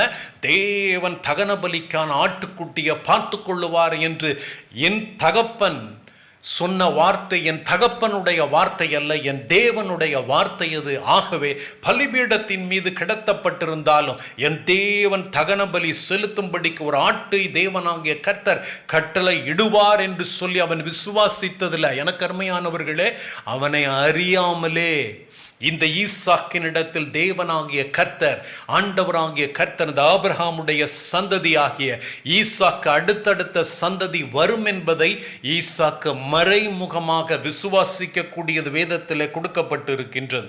என கர்மையானவர்களே, அதன் பின்பதாக ஆபிரகாம் தன் கைகளை நீட்டி தன் குமாரனை வெட்டும்படிக்கு கத்தியை எடுக்கக்கூடியது வேதத்தில் கொடுக்கப்பட்டிருக்கின்றது. வாசிக்கலாம். ஆதியாகமம் 22:10 வாசியுங்கள். பின்பு ஆபிரகாம் தன் குமாரனை வெட்டும்படிக்கு தன் கையை நீட்டி கத்தியை எடுத்தான். அப்பொழுது கர்த்தருடைய தூதனானவர் வானத்திலிருந்து ஆபிரகாமே ஆபிரகாமே என்று கூப்பிட்டார். கருமையானவர்களே, முதலாவது ஆபிரகாமே என்று கூப்பிட்டு உன் மகனை பலியிடுன்னு சொன்ன அதே தேவன் ஆபிரகாமே என்று கூப்பிடுகிறார். எதற்காக? உன் குமாரனுக்கு நீ சொன்ன வார்த்தையை நான் நிறைவேற்றட்டும். என கருமையானவர்களே, உன் குமாரனுக்கு நீ சொன்னாய் அல்லவா, தேவன் பார்த்து கொள்ளுவார் என்று ஒரு வார்த்தையை நீ சொன்னாய் அல்லவா, அந்த வார்த்தையை நான் நிறைவேற்றட்டும், இவனிடத்தில் உன் சந்ததி விளங்கும் என்று நீ விசுவாசித்தபடியினால் அதை நான் செய்யும்படிக்கு இப்பொழுது நான் செயல்படட்டும் என்று சொல்லி தேவனாகிய கர்த்தர் செய்யக்கூடிய வார்த்தையை பாருங்கள். ஒன்றை சொல்லுகிறேன், உங்கள் பிள்ளைக்கு நீங்கள் ஒரு வாக்குத்தத்தமான வார்த்தையை கர்த்தர் பார்த்து கொள்ளுவார்ப்பா அப்படின்னு நீங்க சொன்னீங்கன்னா அந்த வார்த்தையை அப்படியே கனப்படுத்துகிற தேவன் நாம் வழிபடக்கூடிய நம்முடைய ஆண்டவராகிய கர்த்தர். ஆண்டவர் பார்த்து கொள்ளுவார் நீங்க சொன்னீங்கன்னா அவர் நிச்சயம் பார்த்து கொள்ளுவார். என கருமையானவர்களே, இன்றைக்கு உங்களிடத்தில் நான் சொல்லுகிறேன், பிள்ளைகள் சில வேளைகளில் வந்து ஐயோ நான் இந்த காரியத்தில் நான் என்ன செய்வேன் என்று சொல்லும் பொழுது ஒரே ஒரு வார்த்தை சொல்லுங்கள், கர்த்தர் பார்த்து கொள்ளுவார் என்று. என கருமையானவர்களே, கர்த்தர் பார்த்து கொள்ளுவார் என்று சொல்லக்கூடிய மகன் எப்படிப்பட்டவன் என்பதை முதலாவது அறிந்திருக்க வேண்டும். தகப்பன் என்ன சொன்னாலும் கீழ்ப்படியக்கூடிய பிள்ளை. அதிகாலையில் எழுந்தவுடனே எழுந்தவன், வேலைக்காரர்களோடு கூட நடந்து வந்தவன், அதன் பின்பதாக தகப்பன் அந்த கட்டைகளை எடுத்து மகன் மீது வைத்த பொழுது கீழ்ப்படிந்து அதையெல்லாம் தூக்கி சுமந்து கொண்டு வந்தவன். என கருமையானவர்களே, தகப்பன் இப்பொழுது கட்டைகளின் மீது தன்னை கிடத்தின பொழுது ஒரு வார்த்தையும் பேசாமல் அடிக்கப்படும் ஆட்டை போல வாய் திறவாதவராக இருந்த நம்முடைய ஆண்டவராகிய இயேசுவானவரை அப்படியே பிரதிபலித்தவன் இந்த ஈசாக்கு. என கருமையானவர்களே, என் தேவன் பார்த்து கொள்ளுவார் என்று யார் சொல்லுகிறார்களோ அவர்கள் தன் வாயிலிருந்து ஒரு வார்த்தையும் வராது. என கருமையானவர்களே, ஈசாக்கு அதன் பின்பதாக ஒரு வார்த்தை பேசவில்லை. தேவன் பார்த்து கொள்ளுவார் என்று என் தகப்பன் மூலம் ஆண்டவர் பேசின வார்த்தையின்படி செய்வார். என் தேவனாகிய கர்த்தர் செய்வார். ஈசாக்கினுடைய விசுவாசத்தை பாருங்கள். அதனால தான் ஆண்டவர் சொன்னார், இவனும் ஆபிரகாமுக்கு குமாரனே என்று சகைவை சொன்னது ஆண்டவராகிய கர்த்தர் மறைமுகமாக ஈசாக்கினுடைய விசுவாசத்தை தேவனாகிய கர்த்தர் குறிப்பிடுகின்றார். என கருமையானவர்களே, நடந்தது என்ன? 11வது வசனத்திலிருந்து வாசியுங்கள். அப்பொழுது கர்த்தருடைய தூதனானவர் வானத்திலிருந்து ஆபிரகாமே ஆபிரகாமே என்று கூப்பிட்டார். ஆபிரகாமே ஆபிரகாமே என்று கூப்பிட்டார். அவன் இதோ அடியேன் என்றான். இதோ அடியேன் என்றான். அப்பொழுது அவர், பிள்ளையாண்டான் மேல் உன் கையை போடாதே, அவனுக்கு ஒன்றும் செய்யாதே, நீ அவனை உன் புத்திரன் என்றும் உன் ஏக சுதன் என்றும் பாராமல் எனக்காக ஒப்பு கொடுத்தபடியினால் நீ தேவனுக்கு பயப்படுகிறவன் என்று இப்பொழுது அறிந்திருக்கிறேன் என்றார். என கருமையானவர்களே, இந்த காரியத்தை எல்லாம் பார்க்கும் பொழுது தேவன் என்னென்ன திட்டம் வைத்திருக்கின்றார். ஒன்றை மாத்திரம் சொல்லுகிறேன், ஆண்டவராகிய கர்த்தர் தன் குமாரனை குறித்து இந்த திட்டம் வைத்திருக்கிறபடியினால் நான் என் குமாரனை பலியிட்டாலும் அந்த திட்டம் நிறைவேறும். எனக்கு அருமையானவர்களே, அதான் ஆபிரகாமுடைய விசுவாசம். ஒன்றை மாத்திரம் விசுவாசியுங்கள், என் பிள்ளையின் வாழ்க்கையில் தேவன் ஒரு திட்டத்தை வைத்திருக்கிறார் என்றால் அந்த திட்டத்தை அவர் நிறைவேற்றுவார். பிள்ளைகளிடத்தில் நீங்கள் சொல்ல வேண்டிய ஒரு காரியம், கர்த்தர் பார்த்து கொள்ளுவார். ஆண்டவராகிய கர்த்தர் அதை பொறுப்படுத்திக் கொள்ளுவார். தேவனாகிய கர்த்தர் பார்த்து கொள்ளுவார். எனக்கு அருமையானவர்களே, நான் இந்த ஈசாக்கை பார்த்த நேரத்தில் எனக்கு அருமையானவர்களே, நிச்சயமாக ஆபிரகாமோடு கூட எப்பொழுதும் இருக்கக்கூடியவனாக அவன் இருந்தபடியினால் நிச்சயம் தேவனாகிய கர்த்தரை சார்ந்திருக்கக்கூடியவனாகவே இந்த ஈசாக்கு இருந்திருக்க வேண்டும். என கருமையானவர்களே, இந்த சம்பவத்தில் 13வது வசனத்தை வாசியுங்கள்.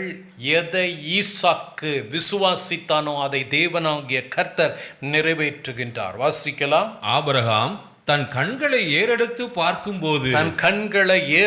பார்க்கும்போது இதோ பின்னாக புதரிலே தன் கொம்புகள் சிக்கிக் கொண்டிருந்த ஒரு ஆட்டுக்கடாவை கண்டான். கருமையானவர்களே, இப்பொழுதுதான் ஆட்டுக்கடாவை அவன் பார்க்கின்றான். ஆபிரகாம் சொன்னான், கர்த்தர் பார்த்து கொள்ளுவார் என்று. ஆட்டுக்குட்டி எங்கே என்று மகன் கேட்ட பொழுது கர்த்தர் பார்த்து கொள்ளுவார் என்று சொன்னான். பாருங்கள், எந்த வார்த்தையை ஆபிரகாம் சொன்னானோ அந்த வார்த்தையை அப்படியே தேவனாகிய கர்த்தர் நிறைவேற்றுகின்றார்.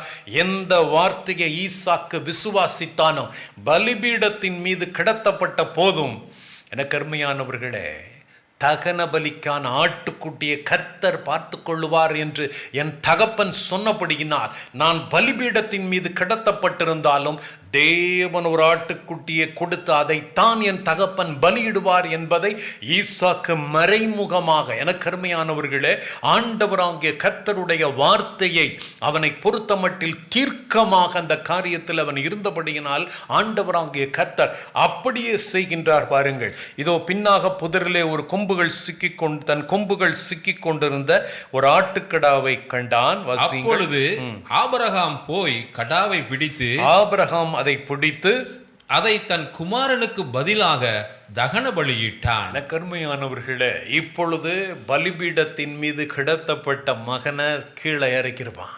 எனக்கு அருமையானவர்களே, இப்பொழுது யோசித்து பாருங்கள். ஈசாக்கை பொறுத்த மட்டில் நான் விசுவாசித்திருக்கிறவர் இன்னார் என்று அறிவேன். என் தேவனாகிய கர்த்தர் எப்படிப்பட்டவர் என்பது எனக்கு தெரியும். பலிபீடத்தின் மீது கிடத்தப்பட்ட நேரத்திலும் எனக்கு அருமையானவர்களே, கர்த்தர் மீது உள்ள விசுவாசம், நான் விசுவாசித்திருக்கிறவர் இன்னார் என்று அறிவேன். எனக்கு அவர் வாக்குத்தத்தம் பண்ணினதை நிறைவேற்றுவார். எனக்கு அருமையானவர்களே, இந்த நாளில் உங்களோடு கூட தேவனாகிய கர்த்தர் பேசுகின்றார்.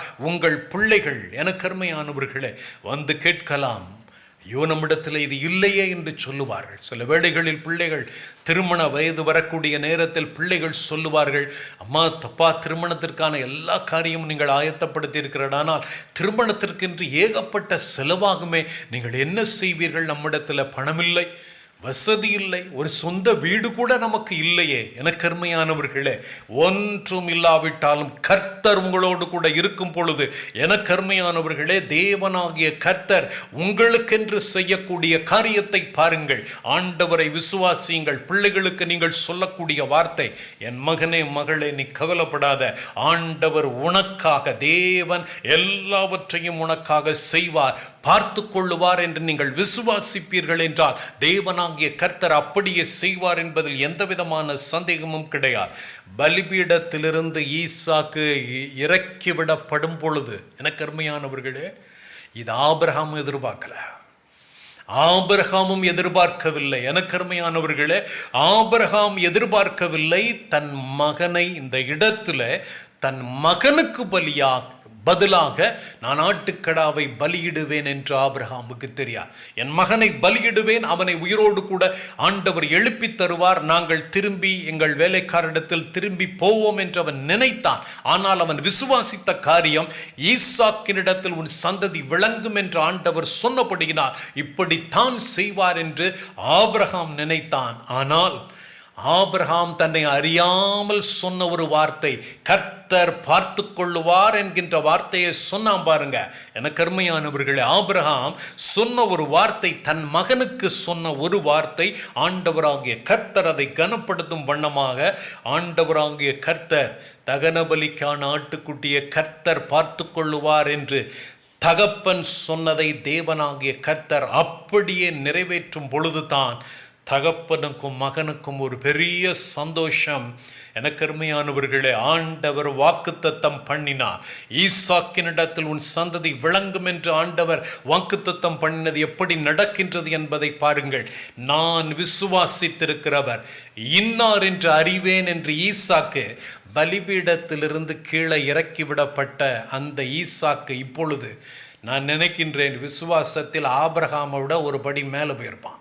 ஏன்னா எங்கள் அப்பாவின் இடத்தில் நான் கண்ட விசுவாச அந்த காரியத்தில் நான் என் தேவனாகிய கர்த்தர் மீது வைக்கக்கூடிய விசுவாசம் இப்பொழுது அதிகரித்திருக்கின்றது என்பது நிச்சயமாக. இதை கண்ட ஆபிரகாம் சந்தோஷப்பட்டிருப்பான். எனக்கு அருமையானவர்களே, இந்த சம்பவத்தை நான் வாசித்து பார்க்கக்கூடிய நேரத்தில் தான் நமக்கு தெரியும் இந்த ஈசாக்குக்கு ஆபிரகாம் திருமணம் செய்து வைக்கக்கூடிய நேரத்தில் இந்த ஈசாக்கு பிள்ளை இல்லாமல் இருக்கக்கூடியது நமக்கு தெரியும். எனக்கு அருமையானவர்களே, அப்பா தனக்கு பிள்ளை இல்லை என்ற உடனே மகன் ஒருவேளை தன் தகப்பனிடத்தில் வந்து, அப்பா எனக்கு சில வருடங்கள் ஆகிவிட்டது, இன்னும் குழந்தை இல்லையே என்று ஒரு வார்த்தையை சொல்லியிருப்பான் என்றால் தகப்பன் என்ன சொல்லியிருப்பான்? ஈசாக்கினிடத்தில் உன் சந்ததி விளங்கும் என்று என் தேவன் எனக்கு வாக்கு பண்ணி இருக்கிறார், ஆகவே உனக்கு செய்வார். எனக்கு அருமையானவர்களே, ஏற்கனவே ஈசாக்கை பொறுத்த மட்டில் என் தேவன் எப்படிப்பட்டவர் என்பதை நான் அறிந்திருக்கிறேன். என் தகப்பனே என் மீது கையை போட அனுமதிக்காத தேவனாகிய கர்த்தர் நான் விசுவாசித்திருக்கிறவர் இன்னார் என்பதை நான் அறிந்திருக்கிறேன். என் தேவன் எனக்கு மகிமையான காரியத்தை செய்வார் என்று சொல்லி, எனக்கு அருமையானவர்களே, திருமணமாகி 20 ஆண்டுகள் கழித்து, எனக்கு அருமையானவர்களே, 1 ஆண்டு 2 ஆண்டு இல்லை, திருமணமாகி ஈசாக்கு ரெபெக்காள் திருமணமாகும் பொழுது ஈசாக்குக்கு 40 வயது. எனக்கு அருமையானவர்களே, பிள்ளை இல்லாமல் இருந்த பொழுதும் என் தகப்பனுக்கு ஆண்டவர் ஒரு வாக்கு பண்ணி இருக்கின்றார். அந்த வாக்கு தத்தத்தை எனக்கு அவர் சொல்லி இருக்கின்றார். 2 பேரும் அன்றைக்கு பலி செலுத்தும்படிக்கு புறப்பட்டு போனவர்கள் இப்பொழுது ஆட்டுக்கடாவை பலி செலுத்தி விட்டு திரும்பி வரும் பொழுது ஆபிரகாம் தன் மகனோடு கூட பேசி இருப்பான். ஈசாக்கினிடத்தில் உன் சந்ததி விளங்கும் என்று ஆண்டவர் சொல்லி இருக்கிறாரப்பா, உனக்கு சந்ததி இருக்கும், உன்னை தேவனாகிய கர்த்தர் ஆசீர்வதித்து வழிநடத்துவார் என்பதை நிச்சயம் சொல்லி இருப்பான். அந்த வார்த்தையை பிடித்து கொண்டவன் அன்றைக்கு என் தகப்பன் மூலம் சொன்ன வார்த்தையை தேவன் நிறைவேற்றினார். என் தகப்பனுக்கு வாக்கு பண்ணினதை தேவனாகிய கர்த்தர் நிச்சயம் நிறைவேற்றுவார்.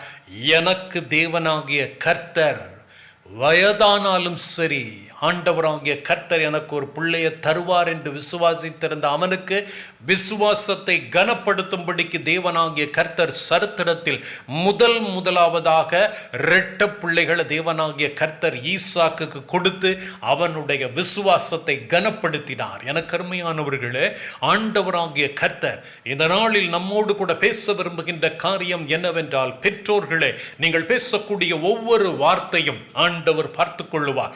கவலைப்பட வேண்டாம், தேவன் பார்த்து கொள்ளுவார்.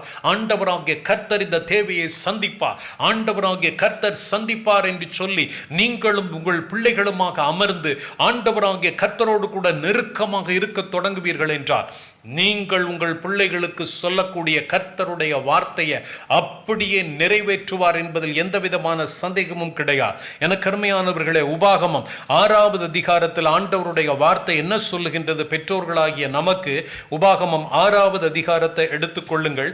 அதில் வேதம் சொல்லக்கூடிய வார்த்தையை பாருங்கள். உபாகமம் 6வது அதிகாரம் 6-7 வசனங்களை வாசிக்கலாம். நீ அவைகளை உன் பிள்ளைகளுக்கு கருத்தாய் போதித்து, எனக்கு அருமையானவர்கள் 6வது வசனத்திலிருந்தே வாசியுங்கள். இன்று நான் உனக்கு கட்டளையிடுகிற இந்த வார்த்தைகள் உன் இருதயத்தில் இருக்க கடவது. கர்த்தருடைய வார்த்தைகள் உங்கள் இருதயத்தில் இருக்கட்டும். கையில மட்டும் வேதாகம் இருக்கக்கூடாது, அது இருதயத்துக்கு வர வேண்டும். இருதயத்தில் வார்த்தைகள் இருந்தால்தான் இருதயத்தின் நிறைவினால் வாய் பேசும். என கருமையானவர்களே, ஆபிரகாமுடைய இருதயத்தில் கர்த்தருடைய வார்த்தை இருந்தபடியினால தான் கர்த்தருடைய வார்த்தையை பேசுகின்றான். வாசிக்கலாம். நீ அவைகளை உன் பிள்ளைகளுக்கு கருத்தாய் போதித்து, பிள்ளைகளுக்கு கருத்தாய் போதிக்க வேண்டும். எப்படி ஆபிரகாம் தன் பிள்ளைக்கு போதிக்கிறான் என்பதை பாருங்கள். எனக்கு அருமையானவர்களே, உங்கள் பிள்ளைகளுக்கு கருத்தாய் போதிக்க வேண்டும். அநேகர் இன்னைக்கு சண்டே கிளாஸ்க்கு அனுப்பிட்டேன், விபிஎஸ்க்கு அனுப்பிட்டேன், யூத் மீட்டிங்க்கு அனுப்பிட்டேன், என் கடமை முடிஞ்சு போச்சு. எதற்காக பெற்றெடுத்தோம்? நீங்கள் உங்கள் பிள்ளைகளுக்கு வேதவசனத்தை நீங்கள் போதிக்கிறீர்களா? கர்த்தருடைய வார்த்தை இப்படி சொல்லுகிறது என்று சொல்லி உங்கள் பிள்ளைகள் விசுவாசத்தில் எந்த படியில் நிற்கிறாங்க? எனக்கு அருமையானவர்களே, உங்கள் பிள்ளைகள் விசுவாசத்தில் எந்த படியில் நிற்கிறார்கள்? இப்போதான் ஆரம்ப படியில் நிற்கிறார்களா? ஆபிரகாம் தன் மகனாகிய ஈசாக்க மேற்படியில கொண்டு போய் நிறுத்தினான். விசுவாசத்தின் உச்சக்கட்ட படியில் கொண்டு போய் நிறுத்தி தேவனாகிய கர்த்தரை கண்மூடித்தனமாக விசுவாசிப்பதற்கு பிள்ளையை பழக்குவிக்கின்றான்.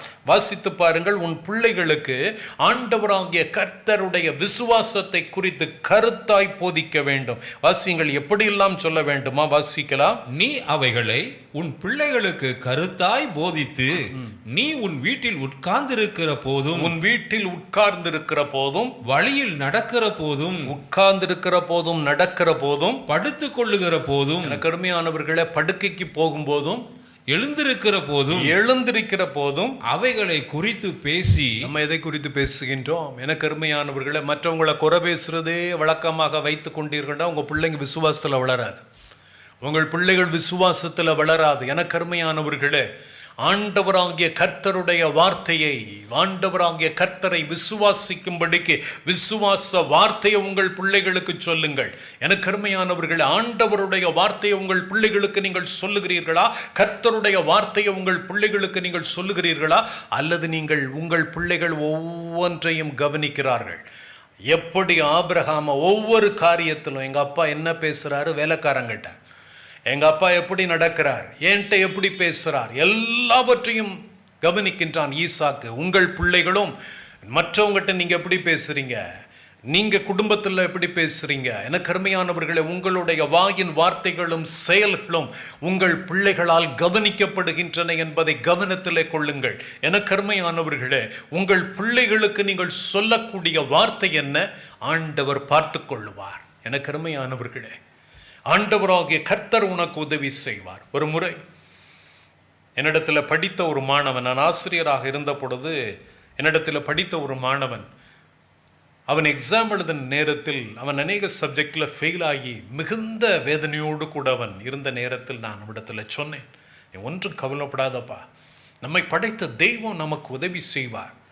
நீ ஏன் சோர்ந்து போகின்றாய்? உன்னால முடியும், நிச்சயம் உனக்கு அவர் உதவி செய்வார், நீ எல்லாவற்றிலும் நீ பாஸ் பண்ண முடியும் என்று சொன்ன நேரத்தில், எனக்கு அருமையானவர்களே, அது எப்படி சார் முடியும் என்று அவன் சொன்னான். சூழ்நிலைகள் அப்படித்தான் இருக்கும், நீ கவலைப்பட வேண்டாம், நிச்சயமாக உன்னால முடியும், நீ அந்த காரியத்தை செய், கர்த்தர் உனக்கு உதவி செய்வார். நம்மால முடியாதுன்னு நினைப்போமானால் நம்மை படைத்த தெய்வத்தால் அந்த காரியத்தை செய்ய முடியும். விசுவாச வார்த்தைகளை உங்கள் பிள்ளைகளுக்கு நீங்கள் சொல்லுவீர்கள் என்றால் அந்த வார்த்தையை அப்படியே கனப்படுத்துகிற தேவன் நம்முடைய தேவன். ஆபிரகாம் தன் மகனுக்கு ஒரு வார்த்தையை, கர்த்தருடைய வார்த்தையை அவன் கொடுத்த நேரத்தில் அந்த வார்த்தையை தேவனாகிய கர்த்தர் எப்படி நிறைவேற்றினார் என்று பாருங்கள்.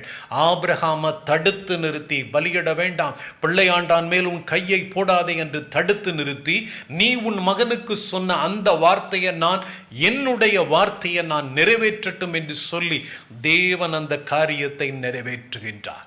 பிள்ளைகளிடத்தில் எனக்கு அருமையானவர்களே, நீங்கள் என்ன வார்த்தையை பேசுகிறீர்கள்? ஆண்டவராகிய கர்த்தருடைய வார்த்தையை நீங்கள் உங்கள் பிள்ளைகளுக்கு சொல்லி விசுவாசத்தை வர்த்திக்க பண்ணுகிறீர்களா? ஆண்டவராகிய கர்த்தர் இதை பார்த்து கொள்ளுவார் என்று சொல்லி. எனக்கு அருமையானவர்களே, எங்களுடைய வாழ்க்கையில் நடந்த ஒரு காரியத்தை சொல்லி இந்த நாளில் இந்த செய்தியை நான் நிறைவு செய்ய விரும்புகின்றேன். என்னுடைய மகள் அப்பொழுது சிறு பிள்ளையாக இருந்த நேரத்தில், நான் நினைக்கிறேன் அவள் ஃபர்ஸ்ட் ஸ்டாண்டர்டு செகண்ட் ஸ்டாண்டர்ட் படித்திருப்பாள் நினைக்கிறேன். சிறு பிள்ளையாக இருக்கும் பொழுது நான் ஊழியத்தின் நிமித்தம் நான் சென்னைக்கு போய்விட்டேன். அதன் பின்பதாக இங்கு மதுரையில் இருக்கக்கூடிய என்னுடைய மனைவி என்னுடைய பிள்ளையோடு கூட ஒரு நாள் அவர்கள் ஆலய ஆராதனைக்கு அவர்கள் புறப்பட்டு போய்விட்டு திரும்பி வரக்கூடிய நேரத்தில் அந்த ஆலயத்திலிருந்து பஸ் ஏறுவதற்காக நடந்து வந்து கொண்டிருக்கும் பொழுது, எனக்கு அருமையானவர்களே, நானோ சென்னையில் இருக்கிறேன், இவர்களோ இங்கு மதுரையில் ஆலய ஆராதனையில் கலந்து கொண்டு விட்டு அதன் வருகின்றார்கள். நான் அங்கு அன்று ஞாயிற்றுக்கிழமை ஆராதனையில் சென்னையில் நான் பிரசங்கித்துக் கொண்டிருக்கிறேன். அன்று இரவு நான் ஊழியத்தை முடித்து நான் திரும்பி திங்கட்கிழமை காலை இங்கு வர வேண்டும். எனக்கு அருமையானவர்களே, அந்த நேரத்தில் என் மனைவி தன்னுடைய மகளோடு, எங்கள் பிள்ளையோடு கூட அவள் அந்த இடத்தில் ஆலயத்திலிருந்து பஸ் ஸ்டாண்டை நோக்கி போகக்கூடிய நேரத்தில் அங்கிருந்த ஒரு கடையில், எனக்கு அருமையானவர்களே, அங்கிருந்த ஒரு கடையில் இந்த ஏர் ஃபர்னிச்சர் என்று சொல்லுவோம், காற்று அடித்தால் அது ஒரு சோஃபா மாதிரி வந்துவிடும், சின்ன பிள்ளைகள் உட்காரக்கூடிய ஒரு சிறு சோஃபா மாதிரி அது வந்துவிடும். அப்படி அந்த கடை வாசலில் ஒரு சோஃபா ஒன்று ஏர் காற்றடித்து அது முழுவதுமாக காற்றினால் நிரப்பப்படும் பொழுது அது ஒரு சோஃபா மாதிரி வந்துவிடும். அந்த நேரத்தில் அதை பார்த்த உடனே என்னுடைய மகள் அதை பார்த்து, அம்மா அந்த காரியம் எனக்கு அது பிடித்திருக்கிறது, எனக்கு அது வேண்டும் என்று சொல். எனக்கு அருமையானவர்களே, அந்த நேரத்தில் என்னுடைய மனைவி ஒரு காரியத்தை சொல்லும் பொழுது அதை வாங்கி கொடுப்பதற்கு கையில் பணம் இல்லை. அப்போ இப்படிப்பட்ட நேரத்தில் எனக்கு அருமையானவர்களே, உங்கள் பிள்ளைகளுக்கு என்ன சொல்லுவீர்கள்? ஒரு காரியத்தில் இல்லை என்று சொன்ன உடனே நீங்கள் என்ன சொல்லுவீர்கள்? நம்மளை ஆண்டவர் இப்படி ஆக்கிட்டார், நம்ம என்ன செய்வோம்? ஒவ்வொருத்தர வசதியாக வச்சிருக்கிறார், நம்மளை இப்படி செய்வார். இந்த வார்த்தை தான் நம்ம வாயிலிருந்து வரும். என்ன வார்த்தை வர வேண்டும்? ஆபிரகாமை போலவே ஆட்டுக்குட்டி எங்கப்பா இல்லையேன்னு சொல்லும் பொழுது, இல்லாத ஒன்றை பிள்ளைகள் உங்களிடத்தில் கேட்கும் பொழுது, உங்களால் அதை கொடுக்க முடியாமல் இருக்கும் பொழுது நீங்கள் செய்ய வேண்டிய காரியம், கர்த்தர் பார்த்து கொள்ளுவார் என்கின்ற வார்த்தையை உங்கள் பிள்ளைக்கு நீங்கள் சொல்லுவீர்கள் என்றால், எனக்கு அருமையானவர்களே, சொல்லுவது மாத்திரமல்ல, நீங்களும் அதை விசுவாசிக்க வேண்டும். அதே காரியத்தை உங்கள் பிள்ளையும் விசுவாசிக்கத்தக்கதாக உங்களுடைய வார்த்தையை உங்கள் பிள்ளை நம்ப வேண்டும். ஆபிரகாம் சொன்ன வார்த்தையை ஈசாக்கு நம்பினான். எனக்கு அருமையானவர்களே, அந்த காரியத்தை அவன் நம்பினான் என்றால் தகப்பன் எப்படிப்பட்டவனாக இருக்கிறான் என்பதை அவன் அறிந்திருந்தான். இன்னைக்கு நீங்க சொல்ற வார்த்தையை உங்க பிள்ளை நம்புதா? ஏன் நம்ப மாட்டேங்குது? எனக்கு அருமையானவர்களே, உங்களுடைய வாயின் வார்த்தைகளும் செயல்களும் தேவனுக்கு பிரியமானதாக, தேவனுக்கு பயப்படக்கூடியவர்களாக நீங்கள் இருந்த அந்த வார்த்தைகளை சொல்ல வேண்டும் என்று தேவனாகிய கர்த்தர் விரும்புகின்றார். எனக்கு அருமையானவர்களே, அந்த நேரத்தில் என்னுடைய மகளுக்கு அதை வாங்கி கொடுப்பதற்கு என் மனைவியினிடத்தில் கையில் பணம் இல்லை. ஆகவே அவள் சொன்ன காரியம், எனக்கு அருமையானவர்களே, நாம இருந்தா அப்பா வந்த பின்பதாக நாம் அதை வாங்கலாம் என்று நம்ம சொல்லுவோம். ஆனால் என் மனைவி சொன்ன காரியம், நீ ஜெபி, ஆண்டவராகிய கர்த்தர் உனக்கு கொடுப்பார், ஆண்டவராகிய கர்த்தரிடத்தில் நீ பிரார்த்தனை செய், தேவனாகிய கர்த்தர் உனக்கு கொடுப்பார் என்று சொன்ன உடனே அவள் ஒன்றும் சொல்லவில்லை. எனக்கு அருமையானவர்களே, என் மகள் அந்த நேரத்தில் அதை கேட்டது மட்டும்தான். இந்த காரியத்தை எல்லாவற்றையும் கவனித்துக் கொள்ள வேண்டும். ஆபிரகாம் ஈசாக்கு உரையாடல தேவனாகிய கர்த்தர் கவனித்துக் கொண்டே இருந்தார். கர்த்தருக்கு பயந்தவர்கள் ஒருவரோடு ஒருவர் பேசிக்கொள்ளுவார்கள், அதை கர்த்தர் கவனித்து கேட்பார். ஆபிரகாமும் ஈசாக்கும் கர்த்தருக்கு பயந்தவர்கள் ஒருவரோடு ஒருவர் பேசிக்கொள்ளுகிறார்கள், அதை கர்த்தர் கவனித்து கேட்கின்றார். எனக்கு அருமையானவர்களே, நீங்கள் சொல்லக்கூடிய வார்த்தையை கவனித்து கேட்கிற தேவன் ஆண்டவர் செய்வார் என்று நீங்கள் சொல்லுவதை ஆண்டவர் கேட்கும் பொழுது மகிழ்கின்றார், அந்த காரியத்தை அப்படியே செய்கின்றார். எனக்கு அருமையானவர்களே, என்ன நடந்தது தெரியுமா? அதன் பின்பதாக என்னுடைய மகளும் மனைவியும் அங்கிருந்து புறப்பட்டு அவர்கள் வீட்டுக்கு வந்து விட்டார்கள். இந்த காரியம் ஒன்றும் எனக்கு தெரியாது. நான் ஊழியத்தை முடித்து அதன் பின்பதாக அன்று நான் ட்ரெயின் ஏறி அமர்ந்திருக்கின்றேன். என் ட்ரெயின் புறப்படுவதற்காக நான் காத்திருக்கக்கூடிய அந்த நேரத்தில் திடீரென்று என்னை தேடி என்னுடைய நண்பர் ஒருவர் ஓடி வருகின்றார். ஓடி வந்து நான் ஜன்னல் வழியாக நான் பார்க்கக்கூடிய நேரத்தில் அவர், அண்ணன் ஒரு நிமிஷம் என்று சொல்லும் பொழுது ட்ரெயின் புறப்பட தொடங்குகின்றது.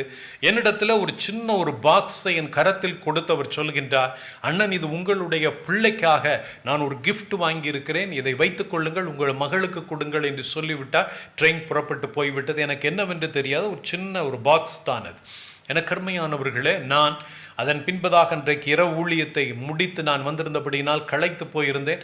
அதை நான் வைத்துவிட்டு நான் உறங்கி போனேன். காலையில் நான் இங்கே இறங்கின நேரத்தில் அப்பொழுது நான் அதையும் கொண்டது என் மனைவியின் இடத்தில், நம்முடைய பாப்பாவுக்காக நம்முடைய நண்பர் ஒருவர் இதை கொடுத்தார் என்று நான் அதை கொடுத்து விட்டு, நான் அதை குறித்து ஒன்றும் நான் அதை பார்க்கவில்லை. ஆனால் என்னுடைய மனைவி அதை பிரித்து பார்த்த நேரத்தில், எனக்கு அருமையானவர்களே, அந்த காரியத்தை நாங்கள் பிரித்து பார்த்த நேரத்தில் அந்த இதுதான் என்னுடைய மகள் அன்றைக்கு முந்தின நாள் ஞாயிற்றுக்கிழமை காலையில் ஆராதனை முடிந்து வரும் பொழுது பார்த்த அதே ஏர் ஃபர்னிச்சர், அதே கலர், அதே டிசைன். எனக்கு அருமையானவர்களே, எதை நாங்கள் பார்த்தோமோ அதையே தேவனாகிய கர்த்தர் கொடுத்திருக்கிறார் என்பதை பார்த்த பொழுது தான் எனக்கு அருமையானவர்களே, இப்போ பிள்ளை ஒரு காரியத்தை பார்க்குறா, அம்மா அந்த காரியத்தை சொன்னாங்க, ஆண்டவர் அப்படியே தேவனாகிய கர்த்தர் செய்திருக்கிறார் என்பதை பிள்ளை பார்க்கும் பொழுது அதன் பின்பதாக உங்கள் பிள்ளை கர்த்தரை பிடித்து கொண்டு,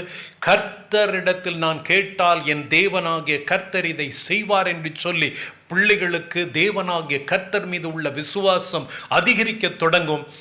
உங்கள் பிள்ளைகள் சொல்லுவார்கள், நான் விசுவாசித்திருக்கிறவர் இன்னார் என்று அறிவேன் என்று நீங்கள் உங்கள் பிள்ளைகள் சொல்லத்தக்கதாக உங்கள் பிள்ளைகளை பழக்குவீங்கள்.